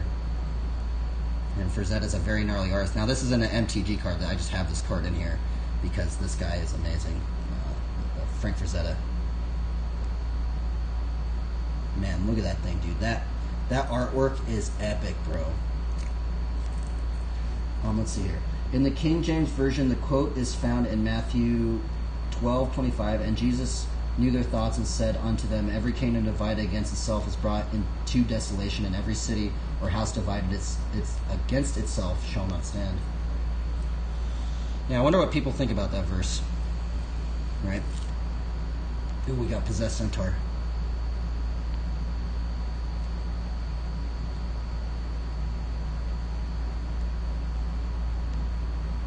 This reminds me of Psalms 18:33. Man, that artwork looks insane, bro. Dude, centaurs are gnarly, bro. And so, actually, what started making me like centaurs is because of Psalms 18:33. Let me read it to you guys, because I know it seems weird that I always feel like I get questions being like, why do I have centaur in there? Well, it's because of this verse, okay? Which I think that's why C.S. Lewis had centaurs. I've never actually seen Chronicles of Narnia, but I think centaurs are actually in Chronicles of Narnia as well. But see this verse, it says, "He made my feet like the feet of a deer, he set me secure on the heights." That just makes me think of centaurs, bro. Sometimes I feel like it sounds bizarre, but sometimes I feel like the BMXers, when I go to a skate park or something like that, sometimes I feel like the BMXers at a skate park are like the centaurs. they're like the band of centaurs out there. I know it sounds weird, but like just because some of the tricks in BMX, it kind of looks like a centaur. Which actually I should probably learn more of that. We should learn more centaur looking tricks. Ooh, I love this. This card's amazing. This card is Lifelink. This card actually reminds me of the very first Bible verse I ever remembered, which is Proverbs 28:1. "The wicked flee though no one pursue, but the righteous are as bold as a lion." The artwork on that's amazing. 4. Ooh, number 5. Oh, interesting. Oh, dude, that worked out so well. Dude, we got Rafik. Now, this was actually the commander that I used to use. But I like him because he has, like, that lion in the background. I would say Rafik is a quintessential paladin. Like a nature paladin. That's pretty cool because there's a line right there. I need to see, actually, Chronicles of Narnia. Is there anything about the Bible in Chronicles of Narnia? Or is there nothing about the... I think there's something... There has to be something about the Bible in Chronicles of Narnia, right? I really don't know. I've never seen the movie, nor have I read the book. What do you think? What do you guys think? Holy moly, we got Hallowed Ground. Dude, look at this card. So what's weird about this card is this card has like a cross on it. Well, I think it's a cross. What do you guys think? Does that look like a cross, or does that not look like a cross on that building? I feel like that's straight up like a legitimate cross. And what's so weird is, like, I feel like this company would not allow that right now. They'd be like, that's too controversial. But they allowed it back then. 1, 2, 3, 4, 5. Okay, last card. Ooh, interesting. Dude, that's brutal. We gotta call to serve. Now, this one reminds me of Isaiah. What's the verse in Isaiah that says, those who wait upon... It's like, I'm going to butcher it. Let's see if I've memorized it. It says, it says like, those who wait upon the Lord will mount up on wings as eagles. They will run and not grow weary. They shall walk and not faint. Is that the verse? I need to see if I butchered that verse. I can't believe I don't remember that verse entirely, because that's such a famous verse. Those who wait upon the Lord. I feel like these cards kind of help me remember verses too. That's why I like to do it as well. And it is not a tarot set, by the way. I've never done a tarot in my life. Okay, let's see here. It says, but they that wait upon the Lord shall renew their strength. They shall mount up with wings as eagles. They shall run and not be weary, and they shall walk and not faint. I actually think I did get it right? I think I got it pretty close. That's Isaiah 40:31. Isaiah 40:31 reminds me of this verse right here. Or this card. Call to serve.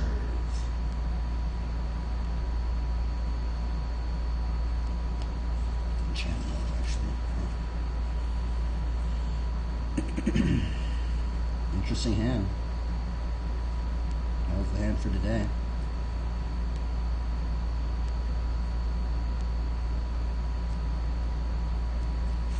It's kind of crazy. I've been doing these card draws for a long time now. I still find enjoyment out of it. And I think it's just cool, like, seeing the artwork. I'm just like, oh, that's awesome, man. I think it's cool.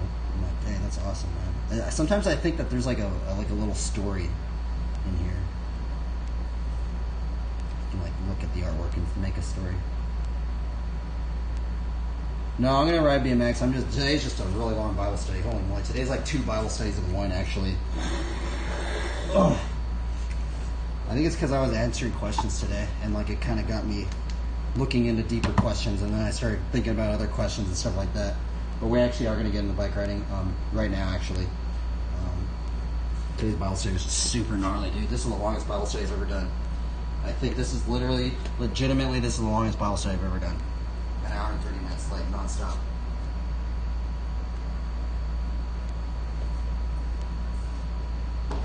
Brutal.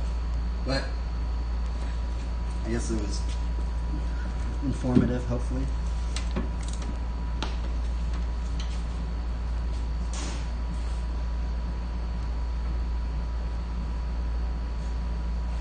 Let's put some music on.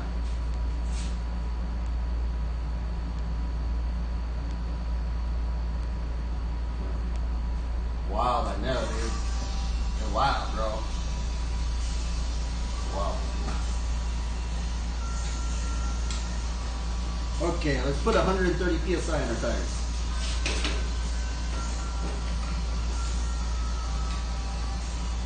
And this light went out, so it's a little darker than usual.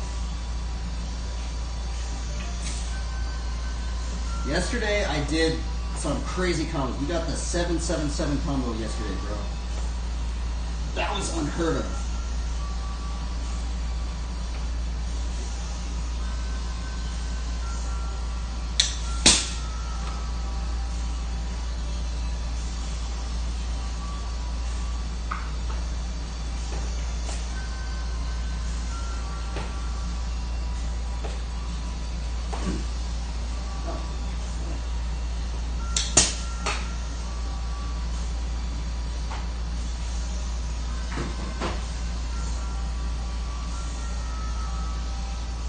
Did you ever try scooter before BMX?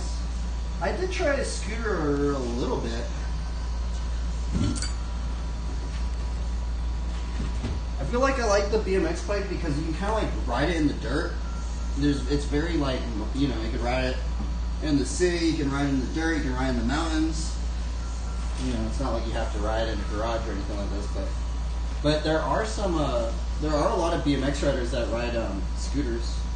I guess not really much that I know, but I know some have rode scooters. I know, what's that one gnarly? I think Ryan, what's his name? Ryan Williams? Is that his name? I know, like, that one dude that, like, wins the best trick on X Games a lot. I think his name's Ryan Williams. He's, like, a really gnarly scooter and a really gnarly BMX rider. He's, like, proficient at both.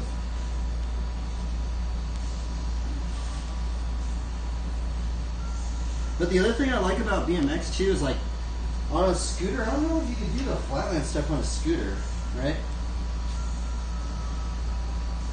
Actually, that's one of the reasons why I like running brakes. I feel like the brakes really delineate like scooters from a bike, like a lot of bike tricks.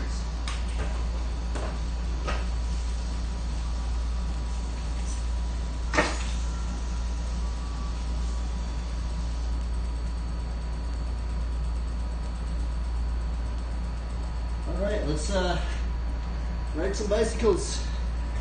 See if we can land anything today.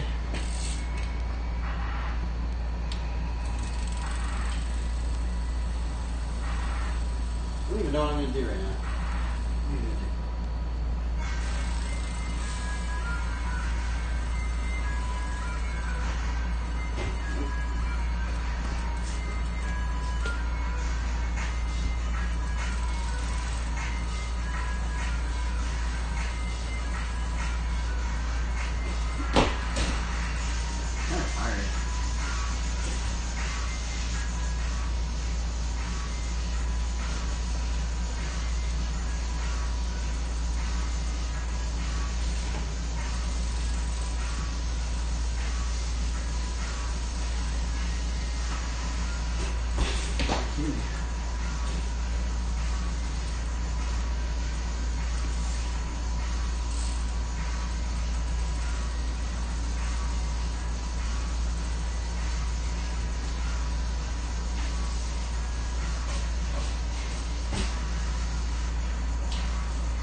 Have faith in your ability like you do with God.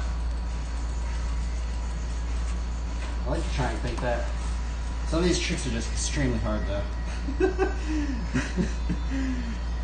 And they make it look so easy too. I'm like, what in the world? You guys like, maybe sometimes I wonder if these tricks are just hard for me.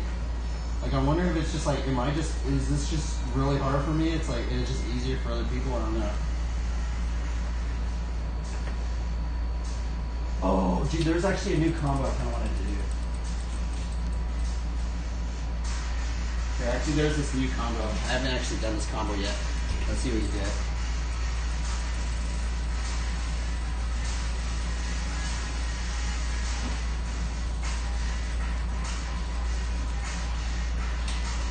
Like that. Let me go in again. Into that one. That'll be cool.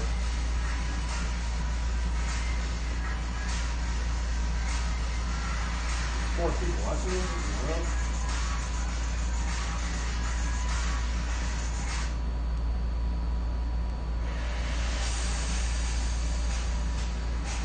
We're gonna do a flat turn down to Undertaker. After this commercial. That's gonna be my goal today.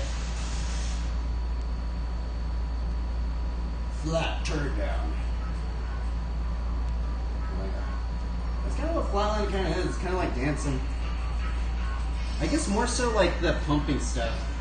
I think the pumping stuff looks a little bit more stuff, the circular stuff.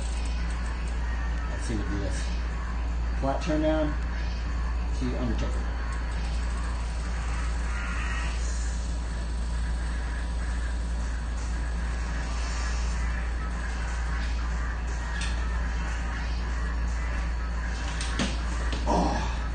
That's gnarly. I've never done that before. That's fun. I feel like the Undertaker, you just have to make sure you're like cranked in the right position.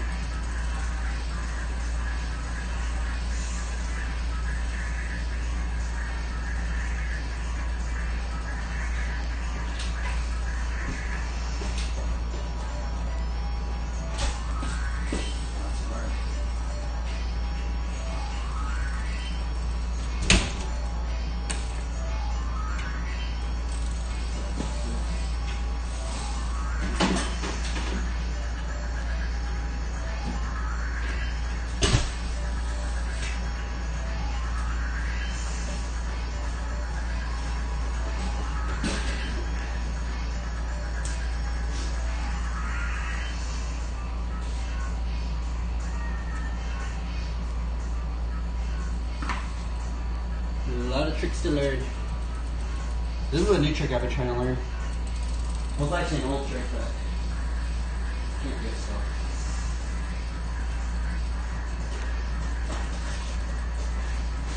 Oh, I almost did it right there.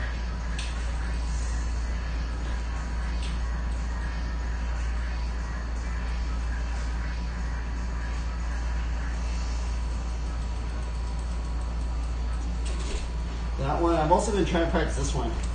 This one I actually have been finally getting a little better at.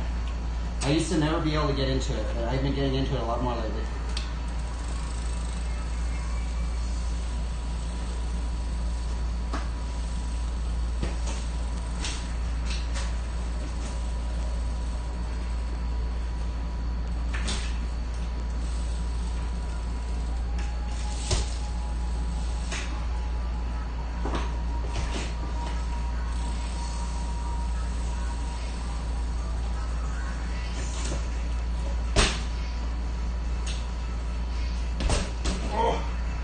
First time I didn't want to do it.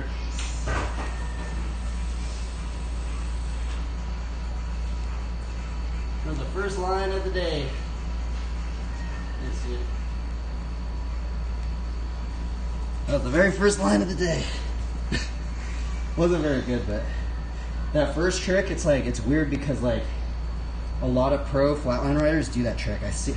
That's why I wanted to learn that trick, but like I see so many pro flatlanders, they do that first trick and then they do like 20 other combos into it. So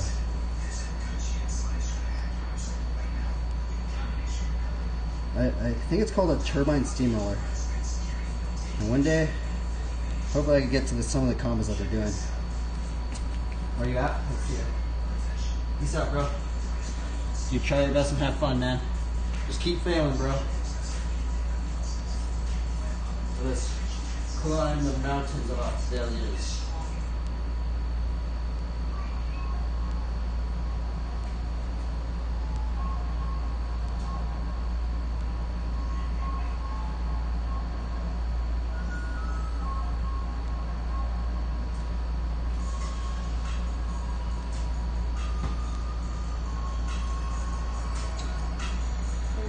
Did I put a screen on?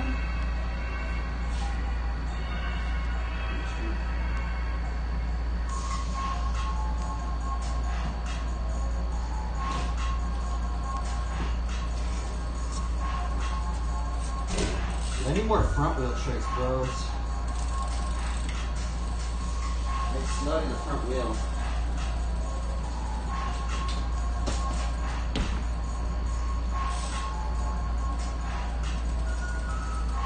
I feel like the front wheel's harder than the back wheel.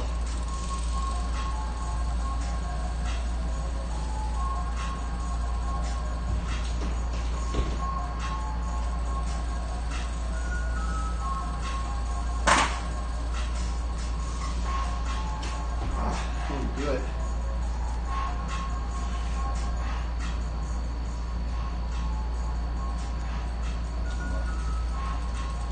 I've also been waiting on this one too.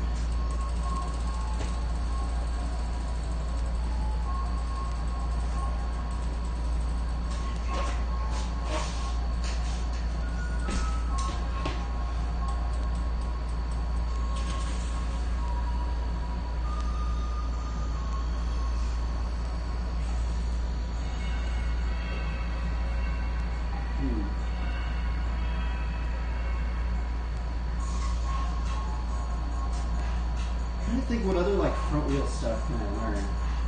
Because I feel like I'm not getting better at the ones that I'm trying to do. Like I feel like I'm just stuck. Like I'm not getting better.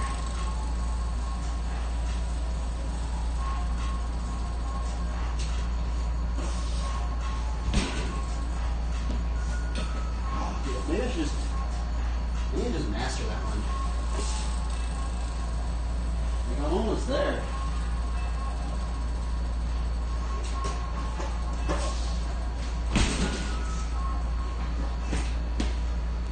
So close to landing it.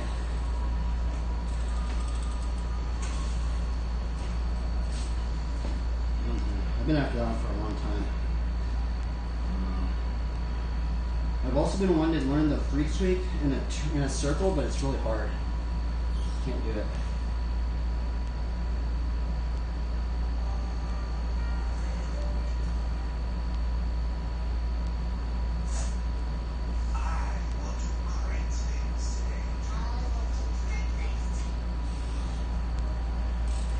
So there is a way you can do this one like consecutively in multiple circles. I just don't know how to do it.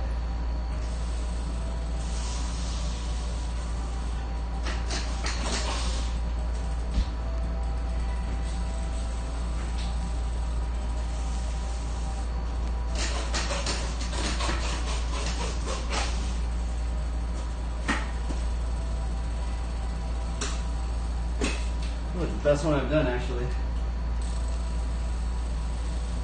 But that one's cool because like you can do this one and then you can take your hands off like a centaur. I think it's like the centaur looking trick.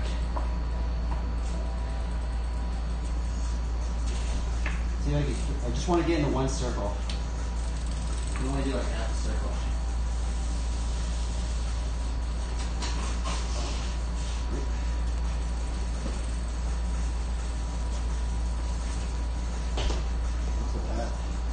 I think there's this one too. I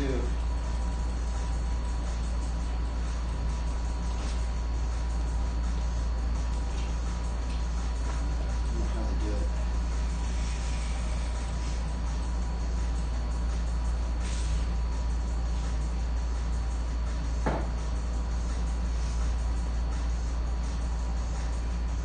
Front wheel is a mysterious zone.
I think I know what they're doing. I think you basically just have to like go with where your bike frame's at, but you have to do the right scuff at the right moment.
Let's try and do a locomotive.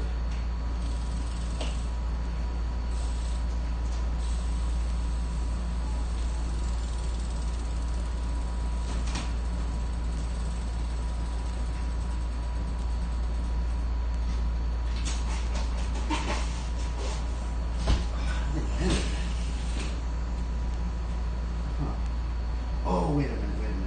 So, you gotta like put more pressure on.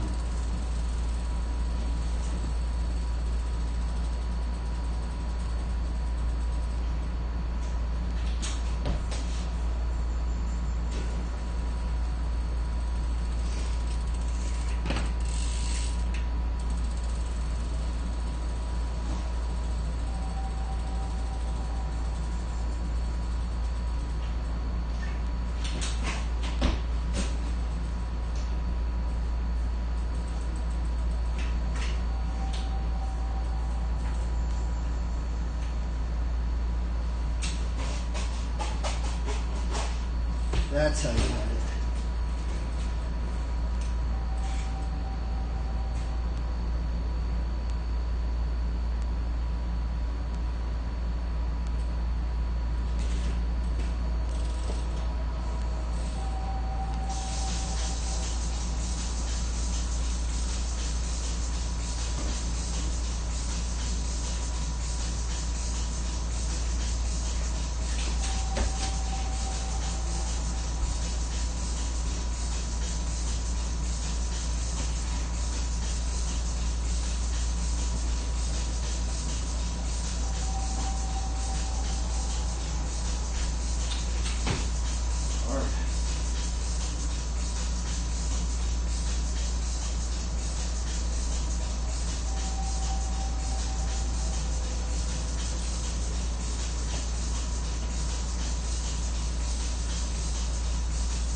Almost did it.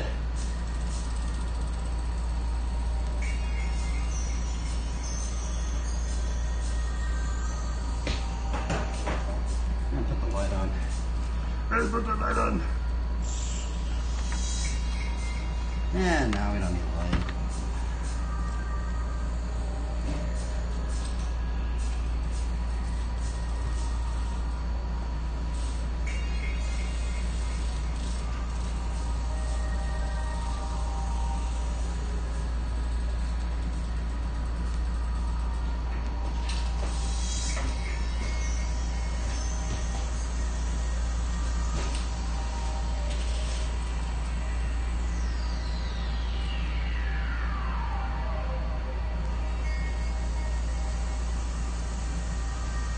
Let's go!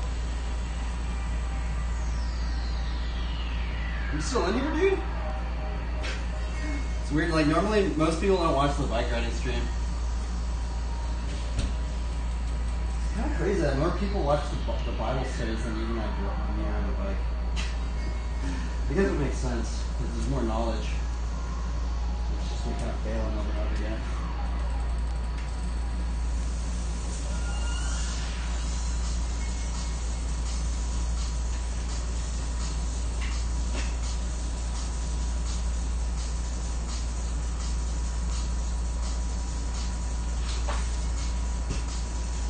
Keep moving.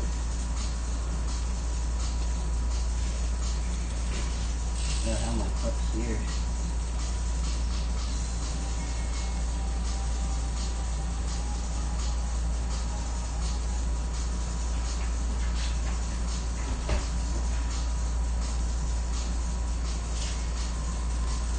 I just forgot that there's like this trick. I forget what it's called, like a lawnmower or something.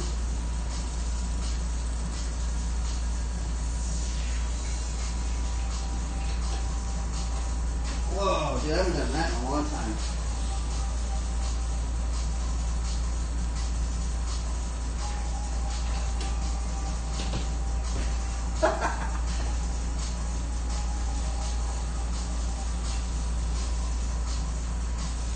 Huh. I think you need lawnmower for this stuff.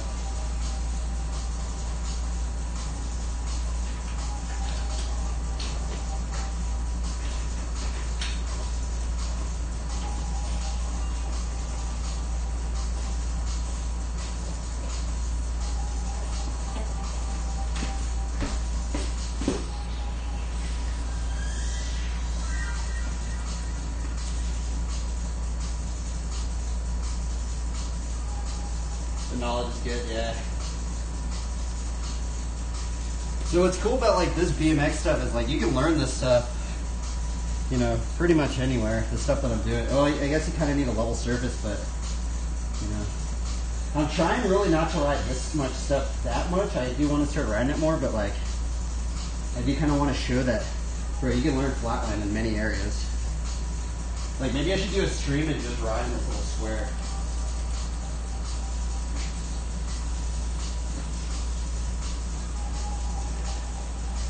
I'm gonna land the same line. My dad, like, he's actually the one that got me into riding BMX. If it wasn't for my dad, I would never be riding a bike, bro. He's the one that actually got me on a bike. Trying to just keep me, right? Because I had so much energy, he didn't know how to deal with me. He's like, here, get a bike. What's up, dude? Oh, what's up, bro? What up, bro?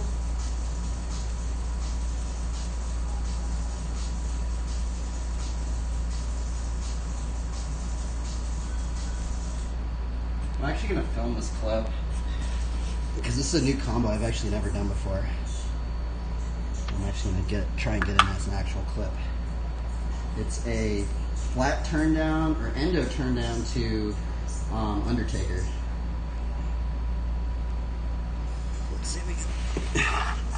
Let's see, will we be able to land this?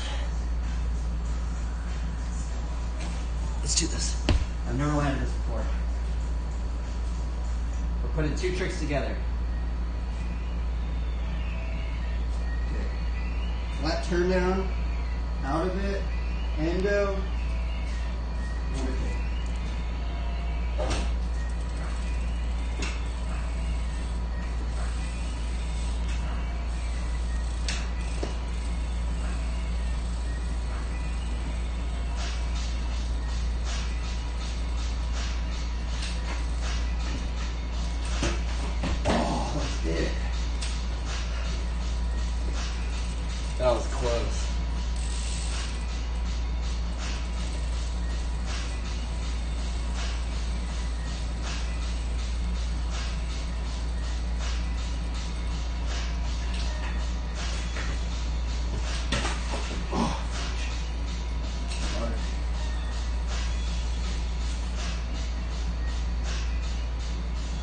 Oh, Jason. Oh, what's up, Jason? What's up, bro? There ain't many flatlanders around these parts, man. Hey, do you want me to show you all the flatlanders that I know? Let me type them in. I'm gonna type them in, okay? So this guy right here is actually, this guy's the very first flatlander I met on Twitch. Empathy for insects. That guy. I think he's good. He said he's gonna start streaming Vikings eventually.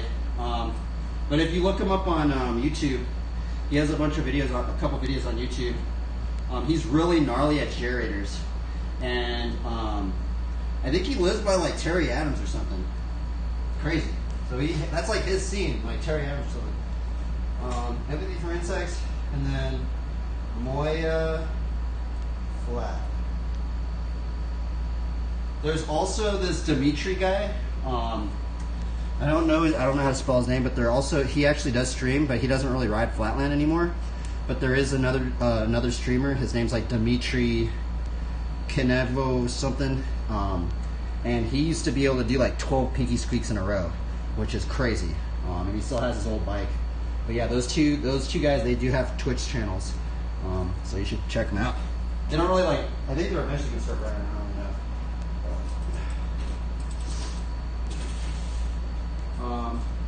You know what could or would be a cool upgrade for a stream, having another camera that catches from a bird's eye view? Oh, dude. Dude, that would be cool, man. You actually bring up a good point. Maybe if I got like another camera. Actually, maybe I might be able to use this phone. Because I know like I have this phone.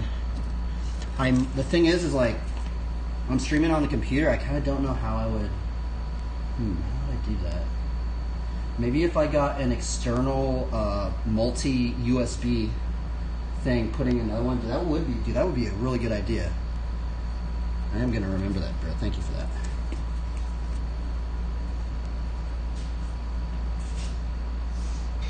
Yeah, Moya's style is gnarly. He like rides like super slow. He's like, I really like how he rides like super slow. He's just like, I'm like, how are you doing that, bro? It's crazy. I don't know how people pump. So if you're out there, bro, you should ask your flatland friends. Make more how-tos on how to pump, because I don't know how to pump.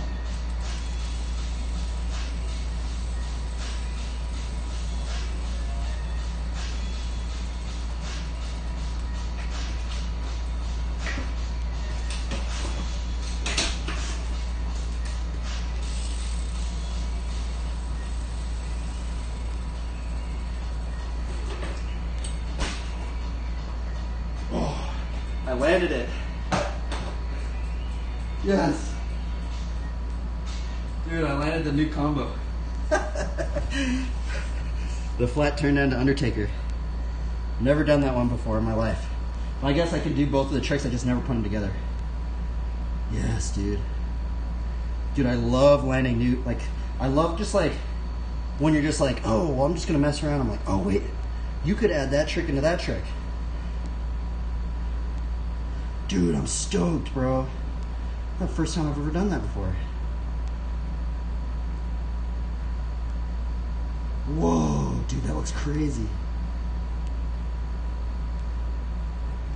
Dude, I'm so happy. Whoa, did my foot touch? No. Yes.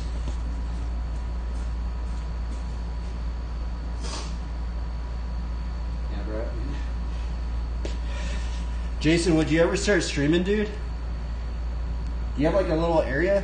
The thing is like, I would stream outside. Oh, I can't stream like out front of the house.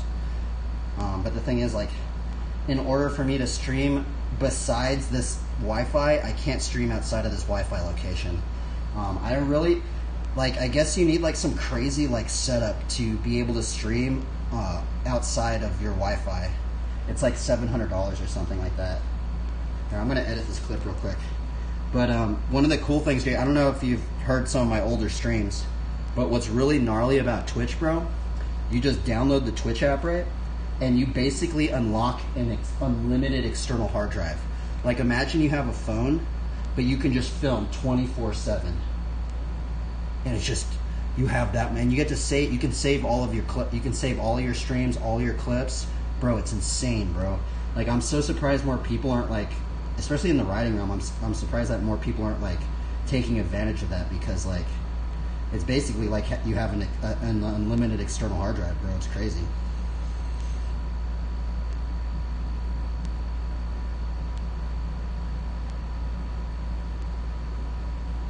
Yes. Let's see.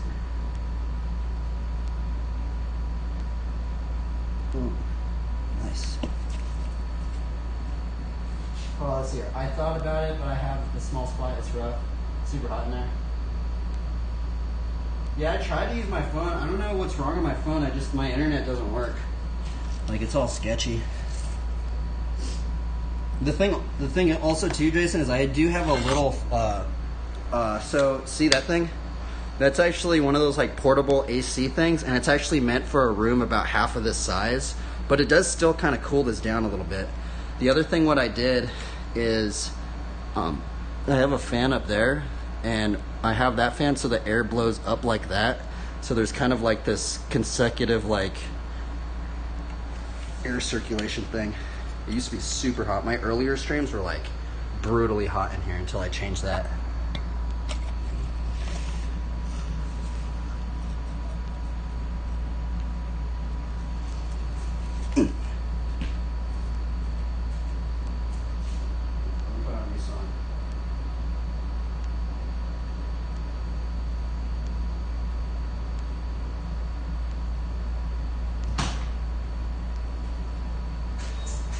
Four, three, two, one.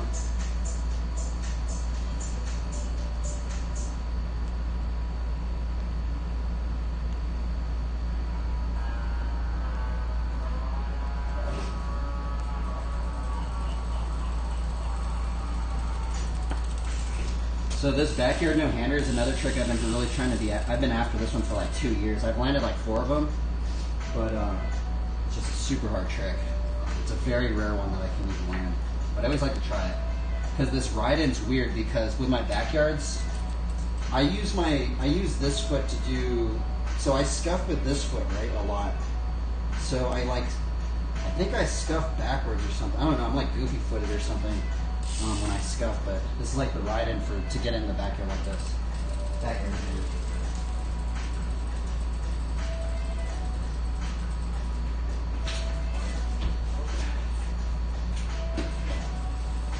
You're running front and back brakes, I think, right? I think I remember seeing you running the front and back brakes. I have to adjust my brakes a little bit in this trick.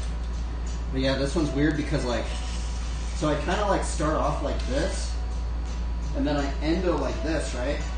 And then while you endo, you do this, and I take this hand, and you have to grab your brake right here. And you hold your brake right here, and then you bring it behind your back like this. So I take this hand right here, and you hit the lever again, and then you get in, and then you can get into the backyard. It's a really weird ride-in. Because like most people that do the backyard, if you see how most people do backyards, they go like this, right? So they start from a gerator, and then they go back here, right? I'll roll it under that way. I was thinking about trying YouTube Live, but I'm only 4 months into Flatland. Nothing worth watching. Honestly, I kind of just treat these live streams kind of as just like encouragement. Because I don't have many other Flatland riders where I live.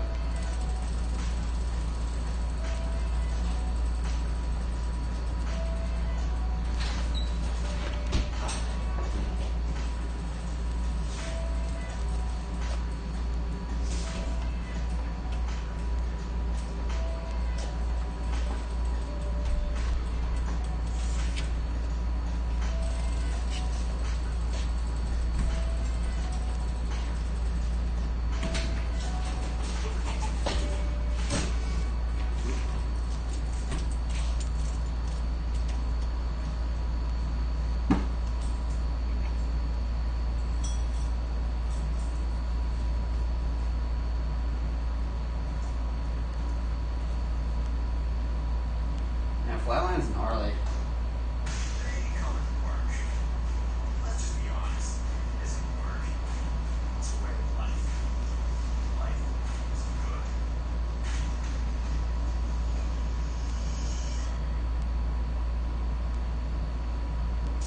I'm like so inconsistent. I don't even know, like, the other thing what I like about these streams is I really don't know how other flatland riders are like. I wonder how they like train or something like that, right? Because I do know like how like the Long Beach scene kind of was a little bit, but like I've never really been in contact with like an actual like pro flatlander, right?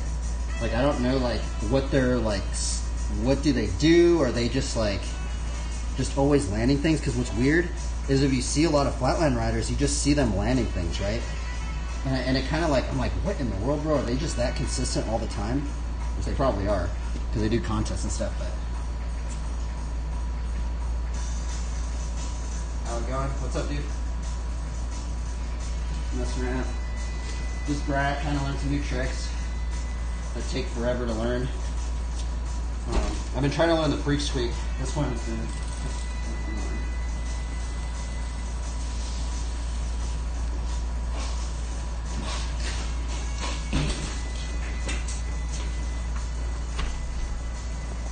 There's a way you can go in a circle, but I don't know how. I think how you do the freaks, because I see people do it a free squeak and they go into multiple circles. I think you just have to control the back end, and you have to like, I think you have to scuff it, drag it, and then like kind of like lean it out a little bit, and I think that puts you into the circle.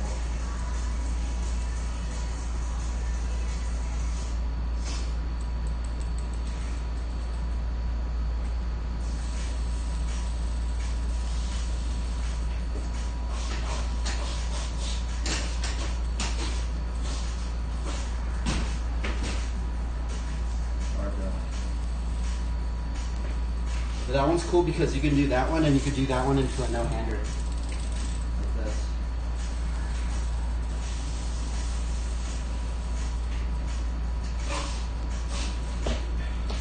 There's bad front wheel stuff. I've been learning that front wheel trick. And then here's the other front wheel trick. I think it's called a side donut. I'm bad at the front wheel.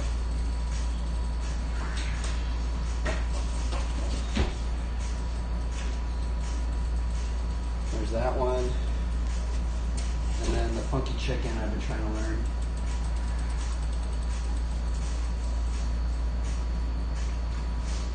Yep. Front wheel's hard. I feel like I'm like terrible at the front wheel.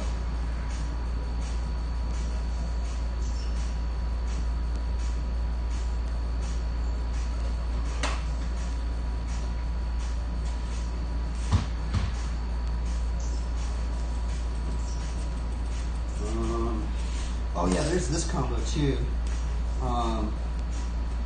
This is pretty fun. Boomerang and a half to fire hydrant decade.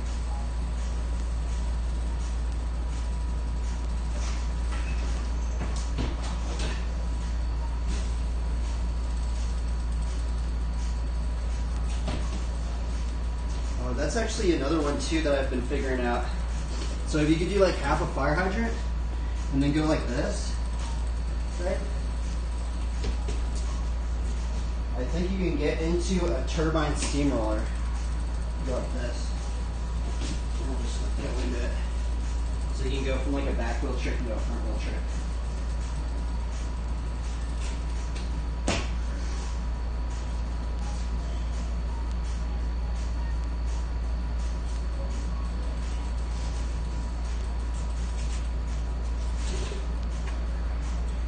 You thinking about getting into flatland, Mac? If you just get a complete bike and you just put some pegs on, you get into it. You might have to buy a gyro though, if you want to run brakes. Is that him?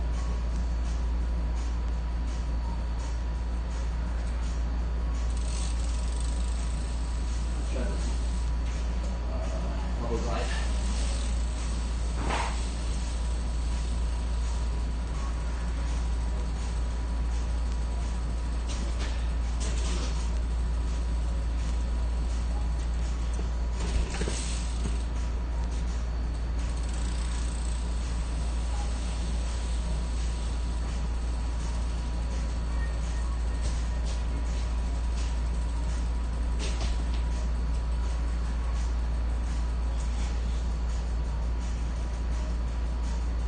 Yeah, the turbine steamroller, dude. I've been stuck on the turbine steamroller for like 2 years, bro. I'm not even lying, like, because what's really weird about the turbine steamroller is that there's like if you go at it a different speed and you pick up the seat and you swing the seat at a different momentum, it changes your spin. You probably already know that, right? Like it like changes like, so it's really weird because like there's like how I see that trick now, the turbine steamroller, right? It's like there's the variable of the speed, so that's like the level, and then there's the variable of how you pick up the seat and you swing the seat, right? Because there's a way where if you don't swing the seat, you're just going to go into a fakie, right? But you have to swing the seat a little bit for you to get that momentum and then go into it forward. Let's see if I can show you. Let's see here. So like I'm kind of going at like a slower speed. You see? Okay, so see that one? That one I went in backwards, right? And why I went backwards is because I picked it up and I didn't swing I didn't swing this out enough, right? So there's that variable of how much you swing it out like this. If you don't swing it enough, you're gonna just go into a fakie like that. But if you get that right variable, see, like you kind of get that right variable, it'll push you into forward. It's kind of complex to think about. It's weird. But it's weird. What's really weird about this trick is it looks super simple, but like there's a lot of variables to it. Like there's the variable of how fast I'm going into it, and then how fast I'm actually turning, and how fast I'm picking up the seat, and how much momentum I'm using the seat.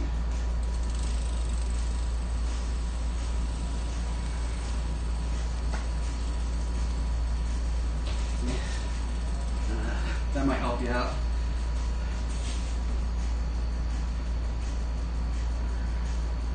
Yeah, Mike, do you think we're thinking about doing that yet? Yeah, you just get into everything. I will say flatline's kind of more of a niche thing, but a lot of flatline stuff you can take it to the streets, so I say you get into both. I want to get a good turbine soon. Let's see if we can get one for free.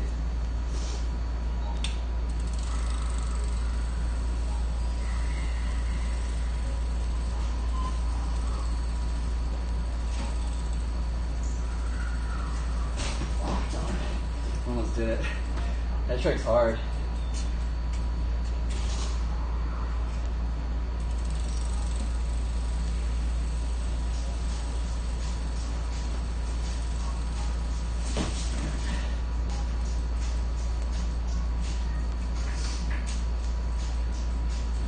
The other thing I would probably suggest, Jason, is like, I don't know if you can see it, but I'm going to show you.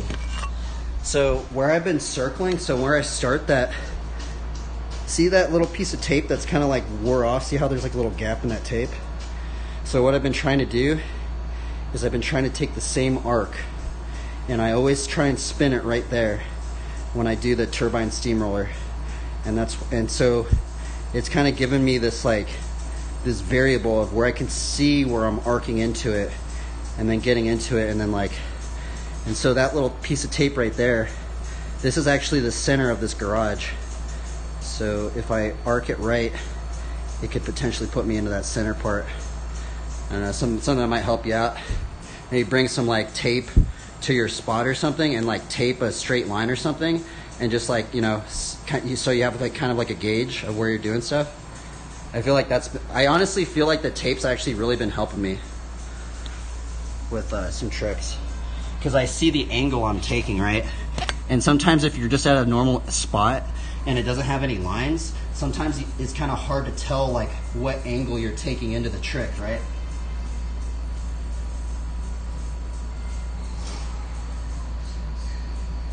Yeah, into a mixed circle. Yeah, you can do a mixed circle from the turbine steamroller.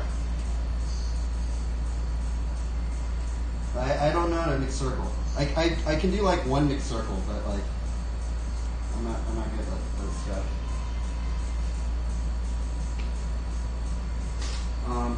This one's pretty fun too. So prior to me doing the turbine steamroller, I still do this one. These ones are pretty fun.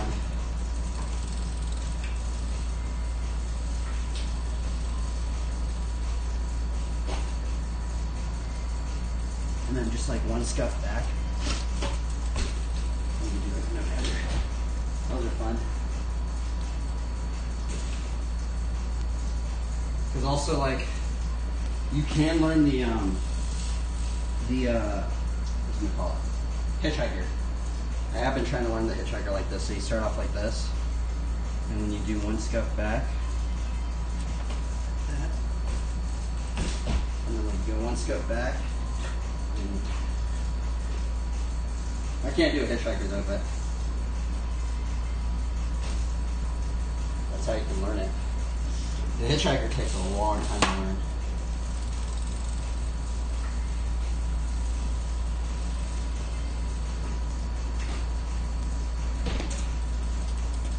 One step back.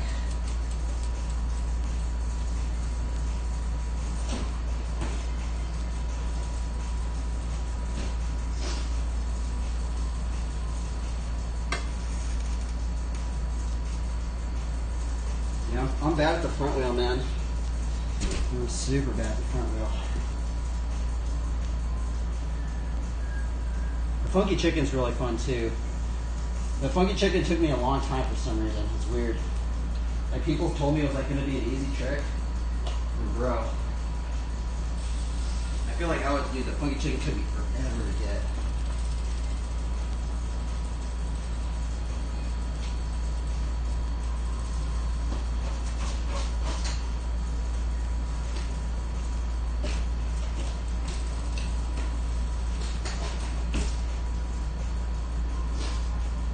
Oh, I almost did it.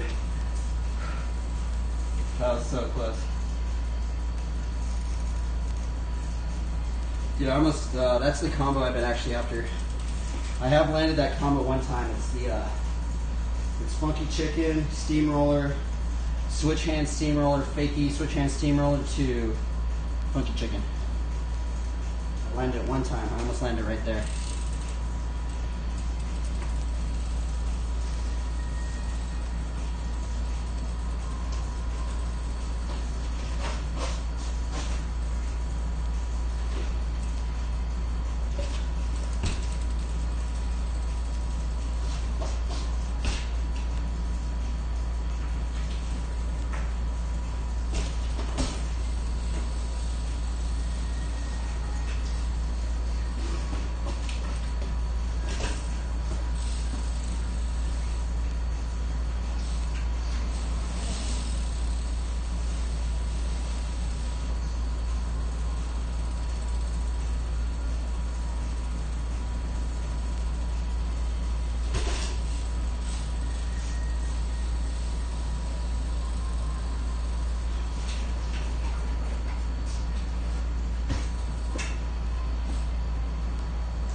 Oh, I actually landed it. Dude, I don't know if you saw it, Jason. That was the second one I've ever landed. That funky chicken line. Dude, I'm stoked. You know what's weird, like I've been noticing is like some days I'm like better at certain tricks. Like some days, like some tricks are just like, they feel way harder. So what I've been trying to do is like, I have like a good maybe like 10 tricks, and I cycle through these 10 tricks. So I go like, okay, I'm not getting this trick. Okay, let's cycle to this next one. Let's cycle this next one. That's kind of what I've been doing lately. Now I have heard like Trevor Meyer on his interview, right? I guess what Trevor Meyer used to do is he would used to just pick one trick, and he would just hammer on that one trick until he mastered it. But I feel like I don't have the attention span to do that. That's what Trevor Meyer used to do.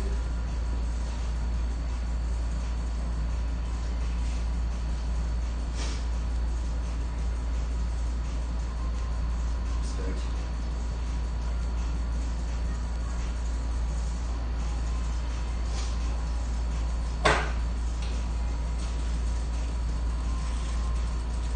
It's like rare for me to even land anything.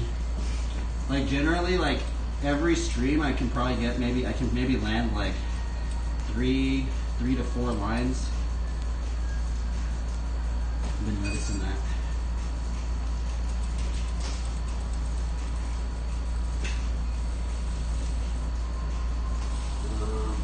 I'm gonna win this one.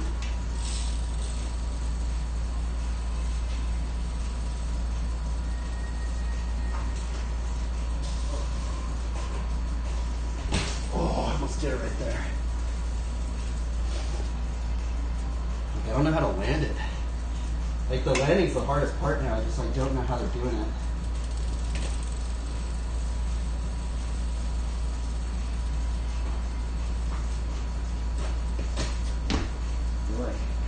I think they go like this, and then they swing it out. But you have to like lean over like that, and you swing it out, and then you kind of like land it like a boomerang like that.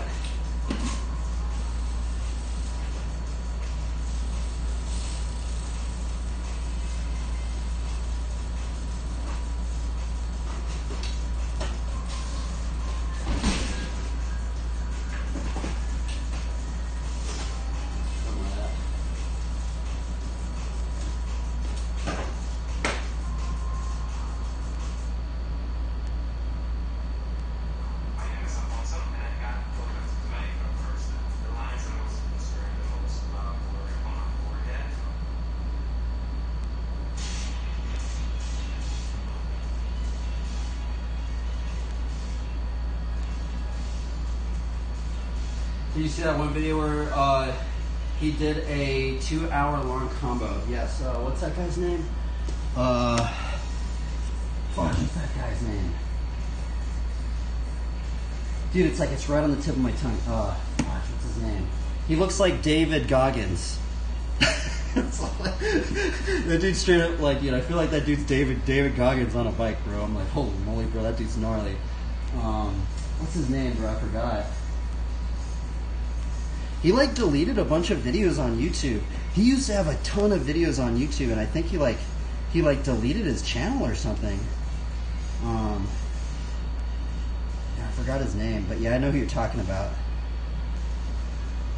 It's crazy because like he would do like, I think he did it like all front wheel. He would do like these crazy like funky chicken combos and stuff like that, and like the side donut stuff.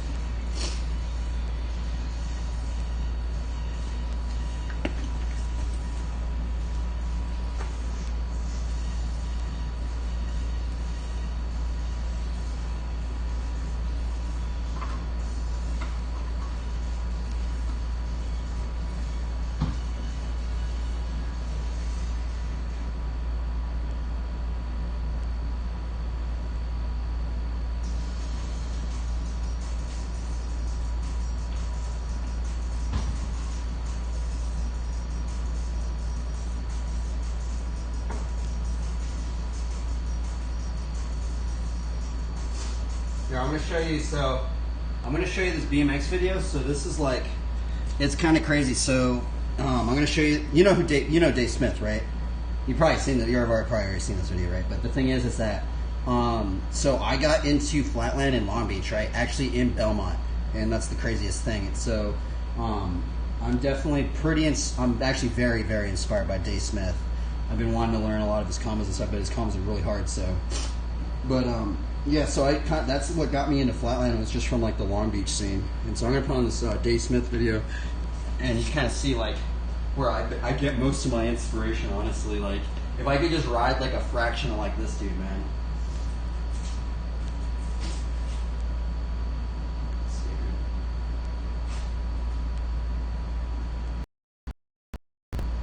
Let me open this up.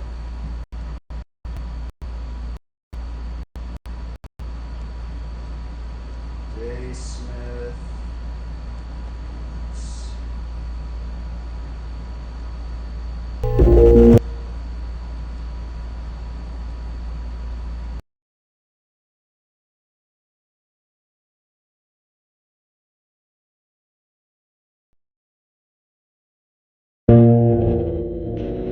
I was always riding like BMX bikes, jumping curbs and stuff. But I guess when I really started learning stuff is when that movie Rad came out, and then seeing like commercials and stuff with people doing tricks with bikes and stuff. Just got into it that way. Then my dad met Jeff Cotter and Ron McCoy and those guys riding at Lakewood Mall once and introduced me to them. And that's when I really started learning stuff, hanging out with people that were better than I was.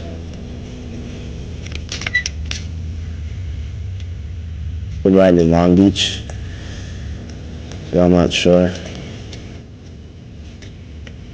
I've been living in Long Beach too long, man. It's just wild. Just I've been living in that area for so long. Most of the time I ride by myself. I mean, Ed Nesbo moved down by the house, so like I see him every now and again riding, you know. And then every now and again I might ride with Stefan Serra, or that's it pretty much.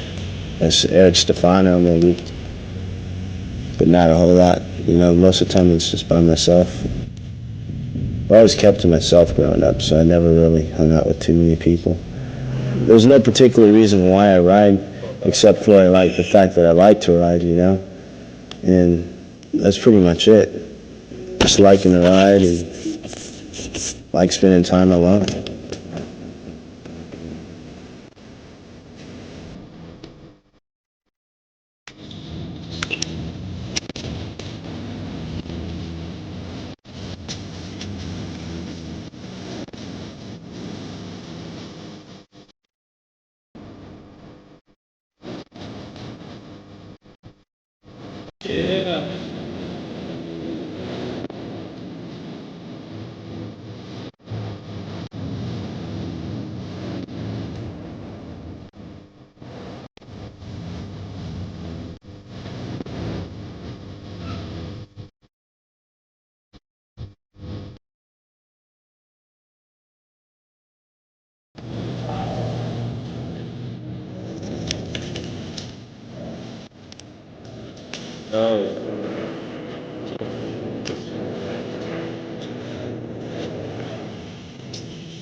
So yeah, like I was kind of like influenced by like that scene.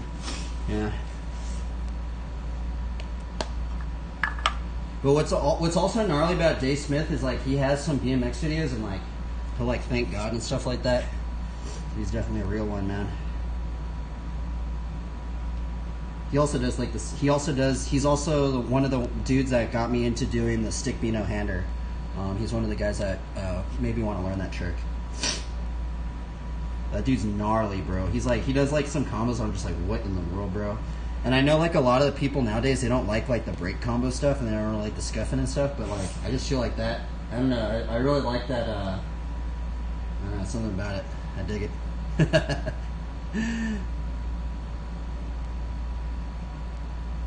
think we're gonna go right outside though. Let's see here.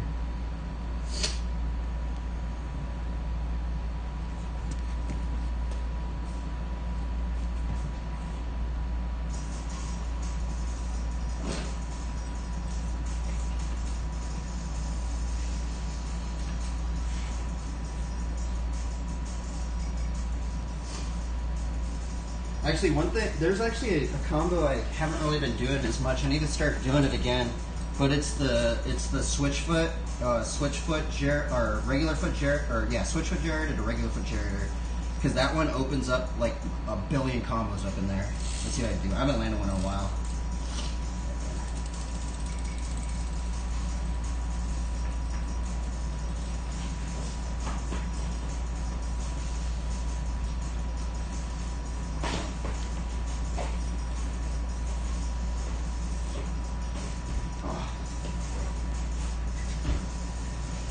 I need to start doing that one more. But I know like that one like opens up a lot of combos. Because then you could go like switch foot gyrator, regular foot gyrator, and then you go like regular foot gyrator, like backyard, like a whole bunch of stuff.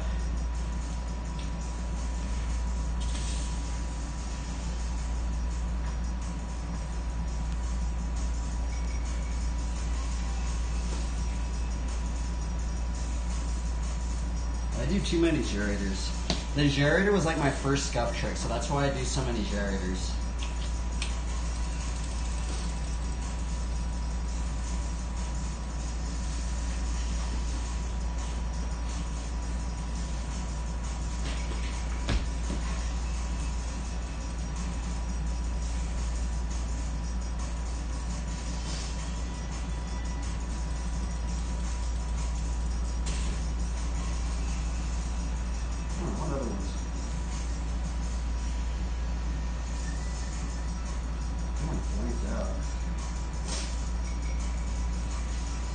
Oh yeah, I've been trying to learn the locomotive.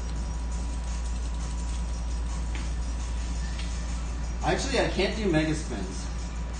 It's actually weird because I feel like I should be able to do mega spins. I just never learned that trick. It's weird.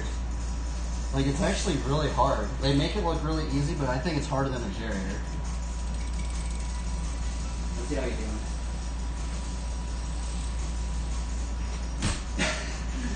I don't know how like they like keep it going. I feel like I just take a really big arc when I do it.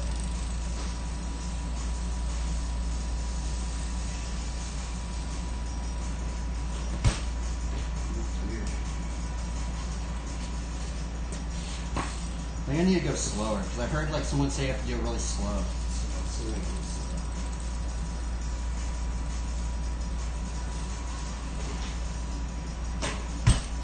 I guess that's maybe kind of what it. But I do want to learn the mega spins because I saw this one dude doing a mega spin, and he just does like 20 bar spins in it, just like.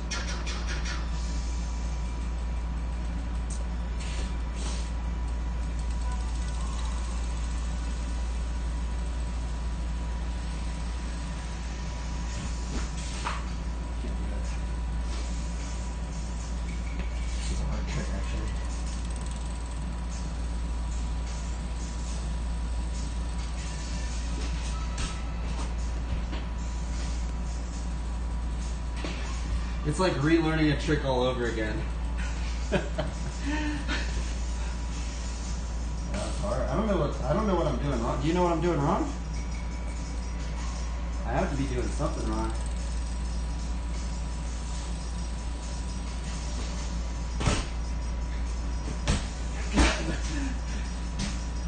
I think I'm just not scuffing it right. I'm like scuffing it at the wrong time, I think.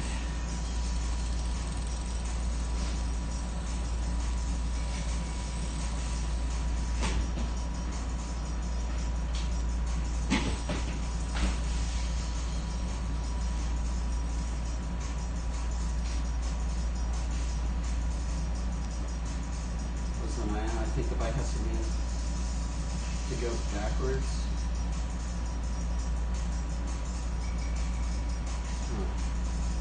I know I'm like doing the I know I'm doing the peg with it like this. Oh, actually, you might be right. Because I'm kind of leaning it out like this, right? Maybe I have to lean it out like this. And then that pushes me like this. Ah. Oh, dude, actually, I think I figured something out. Okay, so see like how I do this one? See how my arm's all twisted up right here? Maybe what you have to do is you have to switch your arm. You have to straighten this arm out and then bring this arm in. I never thought about it that way.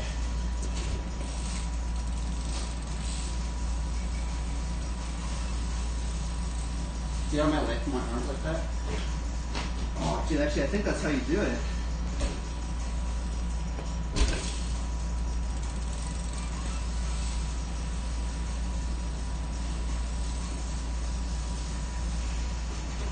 Maybe not, I don't know.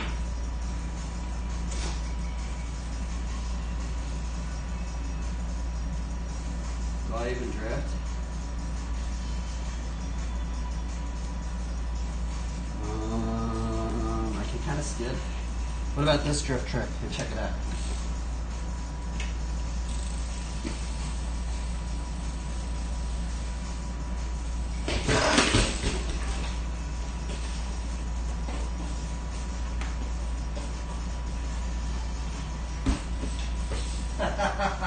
That was fun.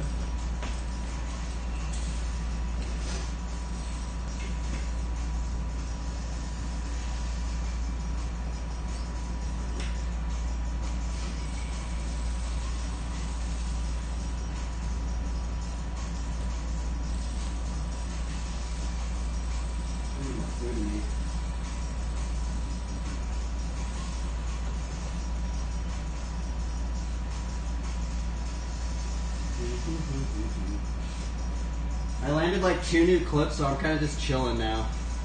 I'm just like, yes. I landed those 2, I'm kind of just on chill mode. Plus 100 respect. Thanks, dude. You should get into Flatland. You can get a bike over at coltcrew.com. They're the only company that's ever hooked it up. They're the only company that's ever hooked me up with any bike parts, really.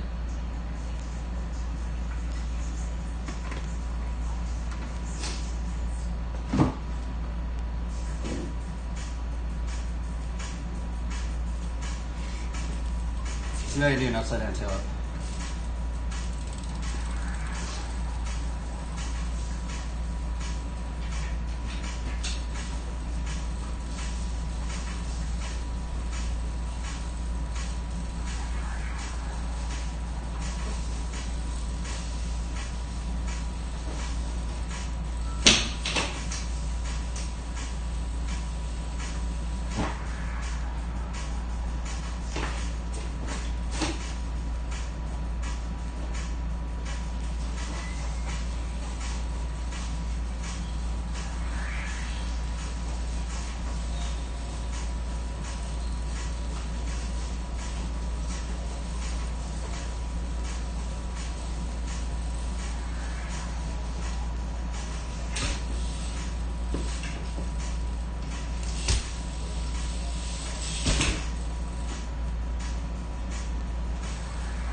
Yeah, that was gnarly.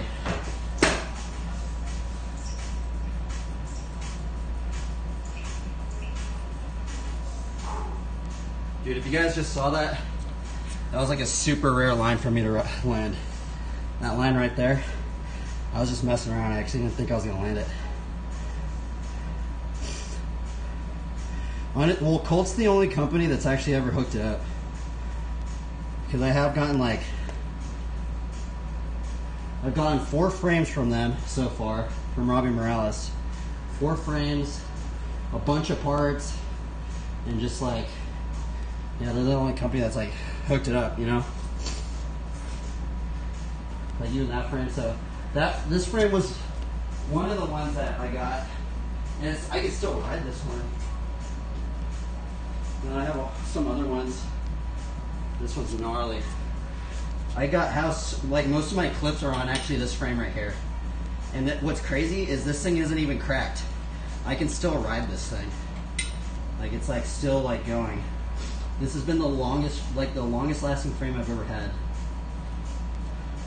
But prior to this, I've been like, so what was kind of weird like, is I kind of grew up, I'm gonna be real, I grew up with the S&M Fit, like, I grew up with like the S&M Dirt Bike Classic 18-inch. That's like what I started riding in the beginning, right? Well, not in the very, very beginning, but, and then I like got really into like fit, you know, like I had a bunch of Aikens.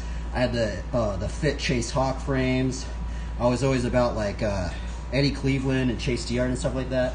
And then the whole like split thing happened, and my buddy Nate Richter, who was living in the state that I was in, he was riding for Colt at first, and he got some prototype frames, right? He got some prototype frames, which I think Robbie was getting made by Solid Bikes, and then Nate hooked me up with one of those prototype Colt frames when they first came out, and then basically I just been rocking Colt this entire time. So, but I will say I did grow up in the whole S&M like fit kind of thing. So I like them both, to be honest.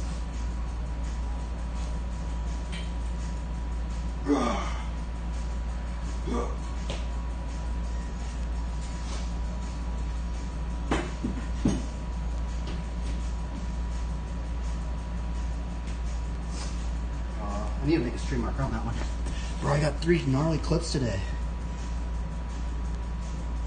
I'm so stoked.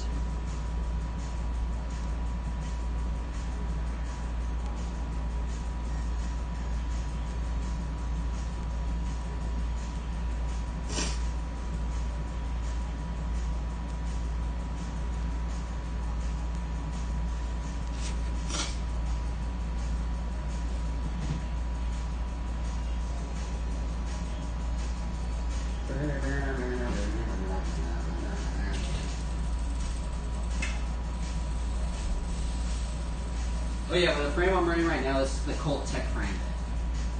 The frame, this frame right here, is the Colt Tech 19.9, which I'm loving it, bro. The Geo's like so good, bro. Like it feels like perfect.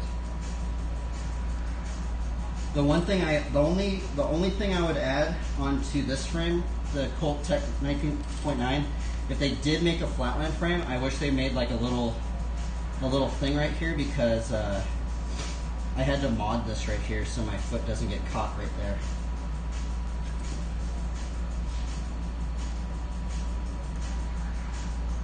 I dig all the pegless clips. Oh, thanks, dude. Yeah. So the thing is, I used to race in the early, when I first kind of started riding. So I kind of like grew up racing and stuff like that, like dirt jumps and, you know, riding skate parks and street stuff like that. And it's just hilarious now because I'm like on the complete opposite spectrum. I'm running like front brakes, back. Dude, I never would have thought I would put on a gyro. I honestly never thought I would ever put on pegs. So it's crazy. But honestly, I've been having a lot more fun, honestly, with I think all spheres of biking's fun. But for some reason, flatland has just been like, bro, it's been hard, dude. It's like been so challenging to learn flatland. I feel like flatland has been taking me the most amount of time to learn out of any discipline so far. Flatland's definitely it's like you gotta be like freaking like, it's like you gotta be in the realm of like absurdity to put this much time into learning some of these tricks. It's crazy.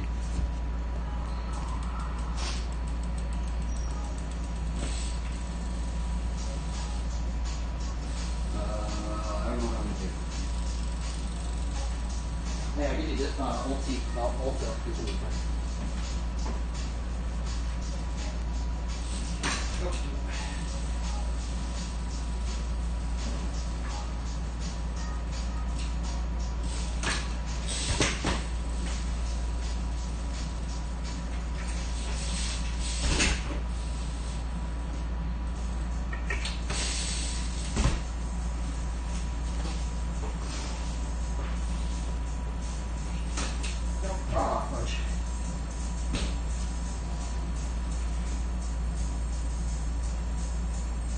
Dude, you guys gonna get into flatland?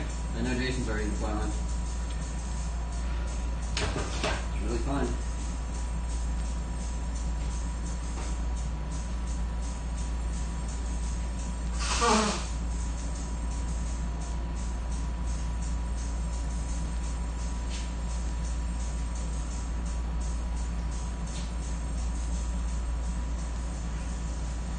Dude, it's been crazy, bro, since I haven't had an ACL. All this stuff, bro. I do not have an ACL on this knee right here. This is like one of the only reasons I started riding flatland. Dude, it was like the worst injury. The weird thing about tearing my ACL is like it's been like the worst injury, but it's also been like a blessing in disguise because like I never would have fully devoted myself into learning flatland because I was trying to learn. Like I learned like the decade, but I honestly wasn't really gonna learn that much other flatland stuff. I was like, okay, I learned the decade. Let's go. You know, I'm just gonna be pegless. And then boom, I tore my ACL at the skate park, and I'm like, oh, shnikes. And then I actually was gonna get surgery, but then I don't know, man. I never got surgery. I'm eventually probably gonna have to get surgery sometime.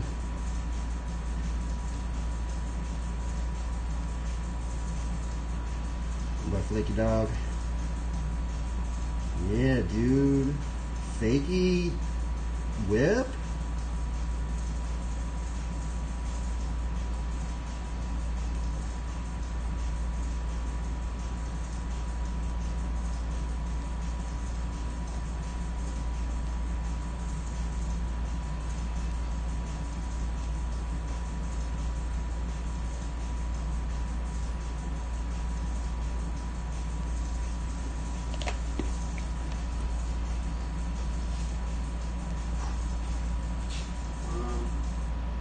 We're right outside.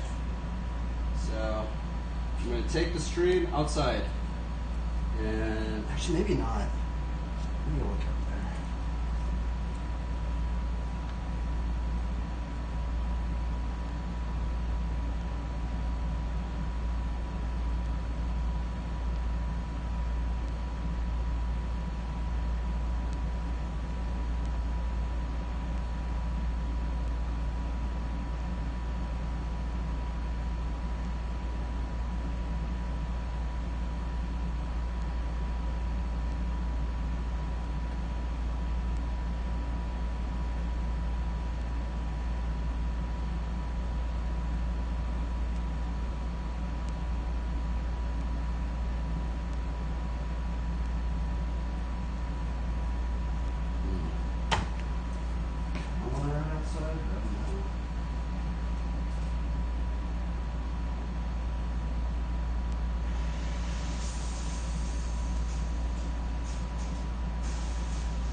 Peace out, bro.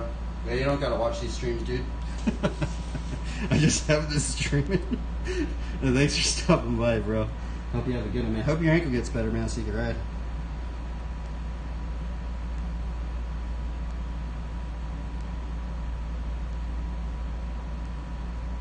I should ride outside. I don't know if I should. I've already got like 3 clips. I'm kind of stoked already.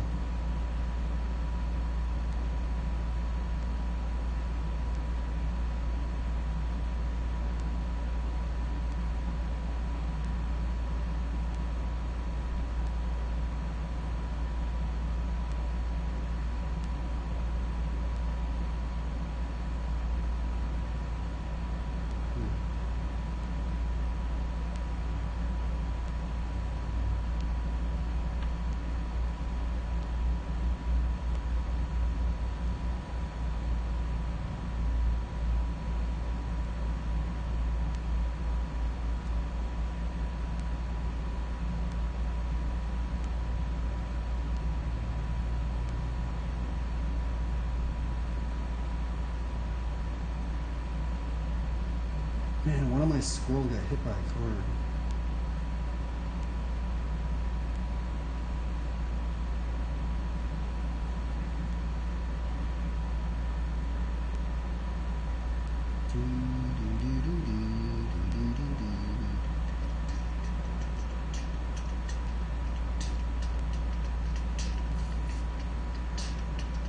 Stoke level is high. Whoa, dude.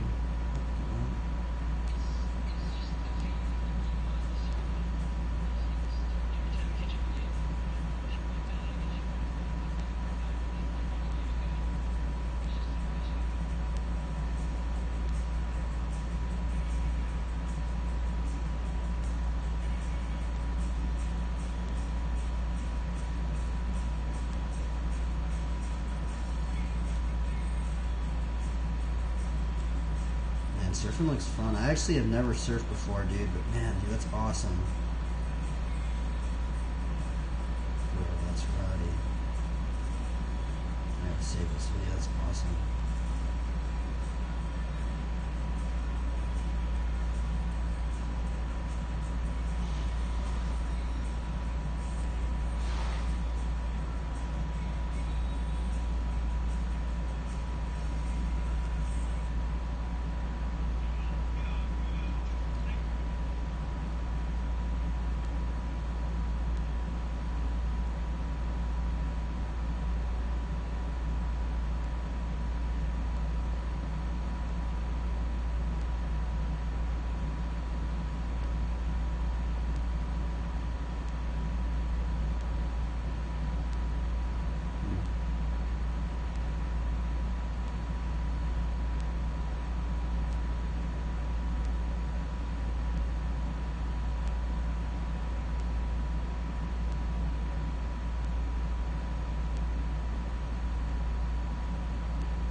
Dude, cycling is weird, bro. They're like coming out with new stuff all the time.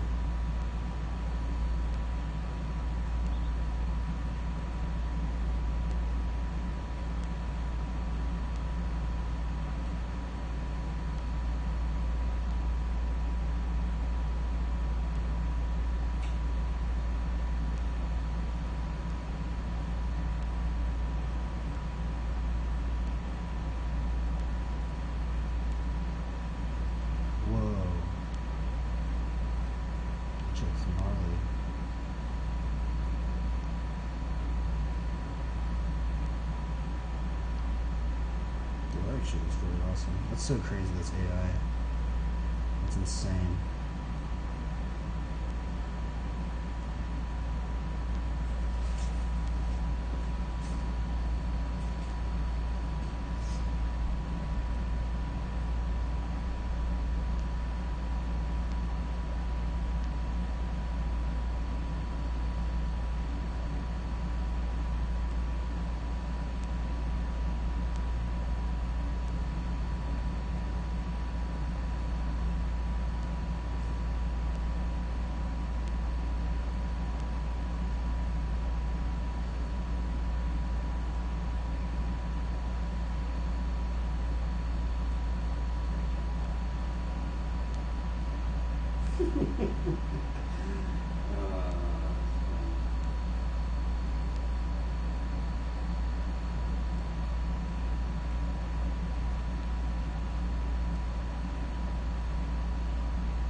Oh my god, that was crazy.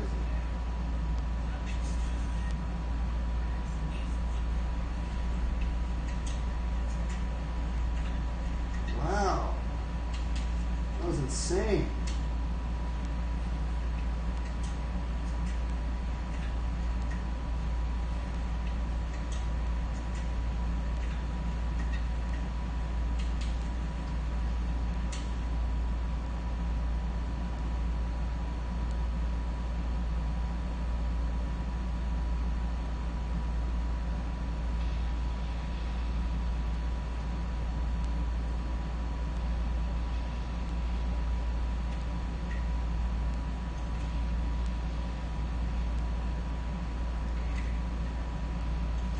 What? Dude, this dude's gnarly.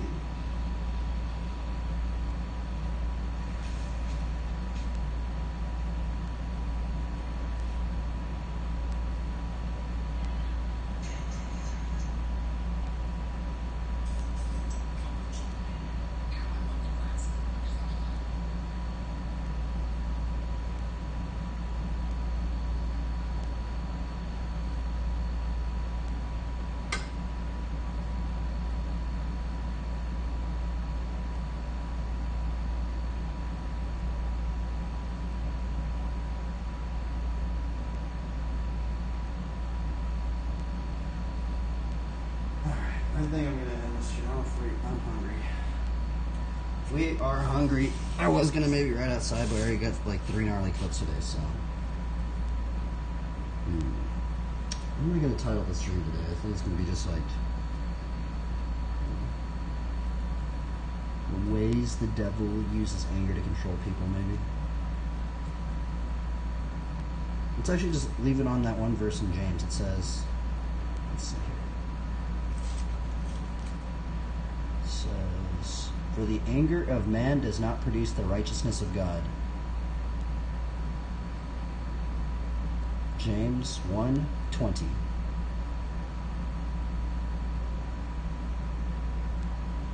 we go, everybody. Man, I actually landed some stuff. If I didn't land some stuff today, I probably would have wandered right outside, but I need something. We out of here, everybody. Farewell. Farewell.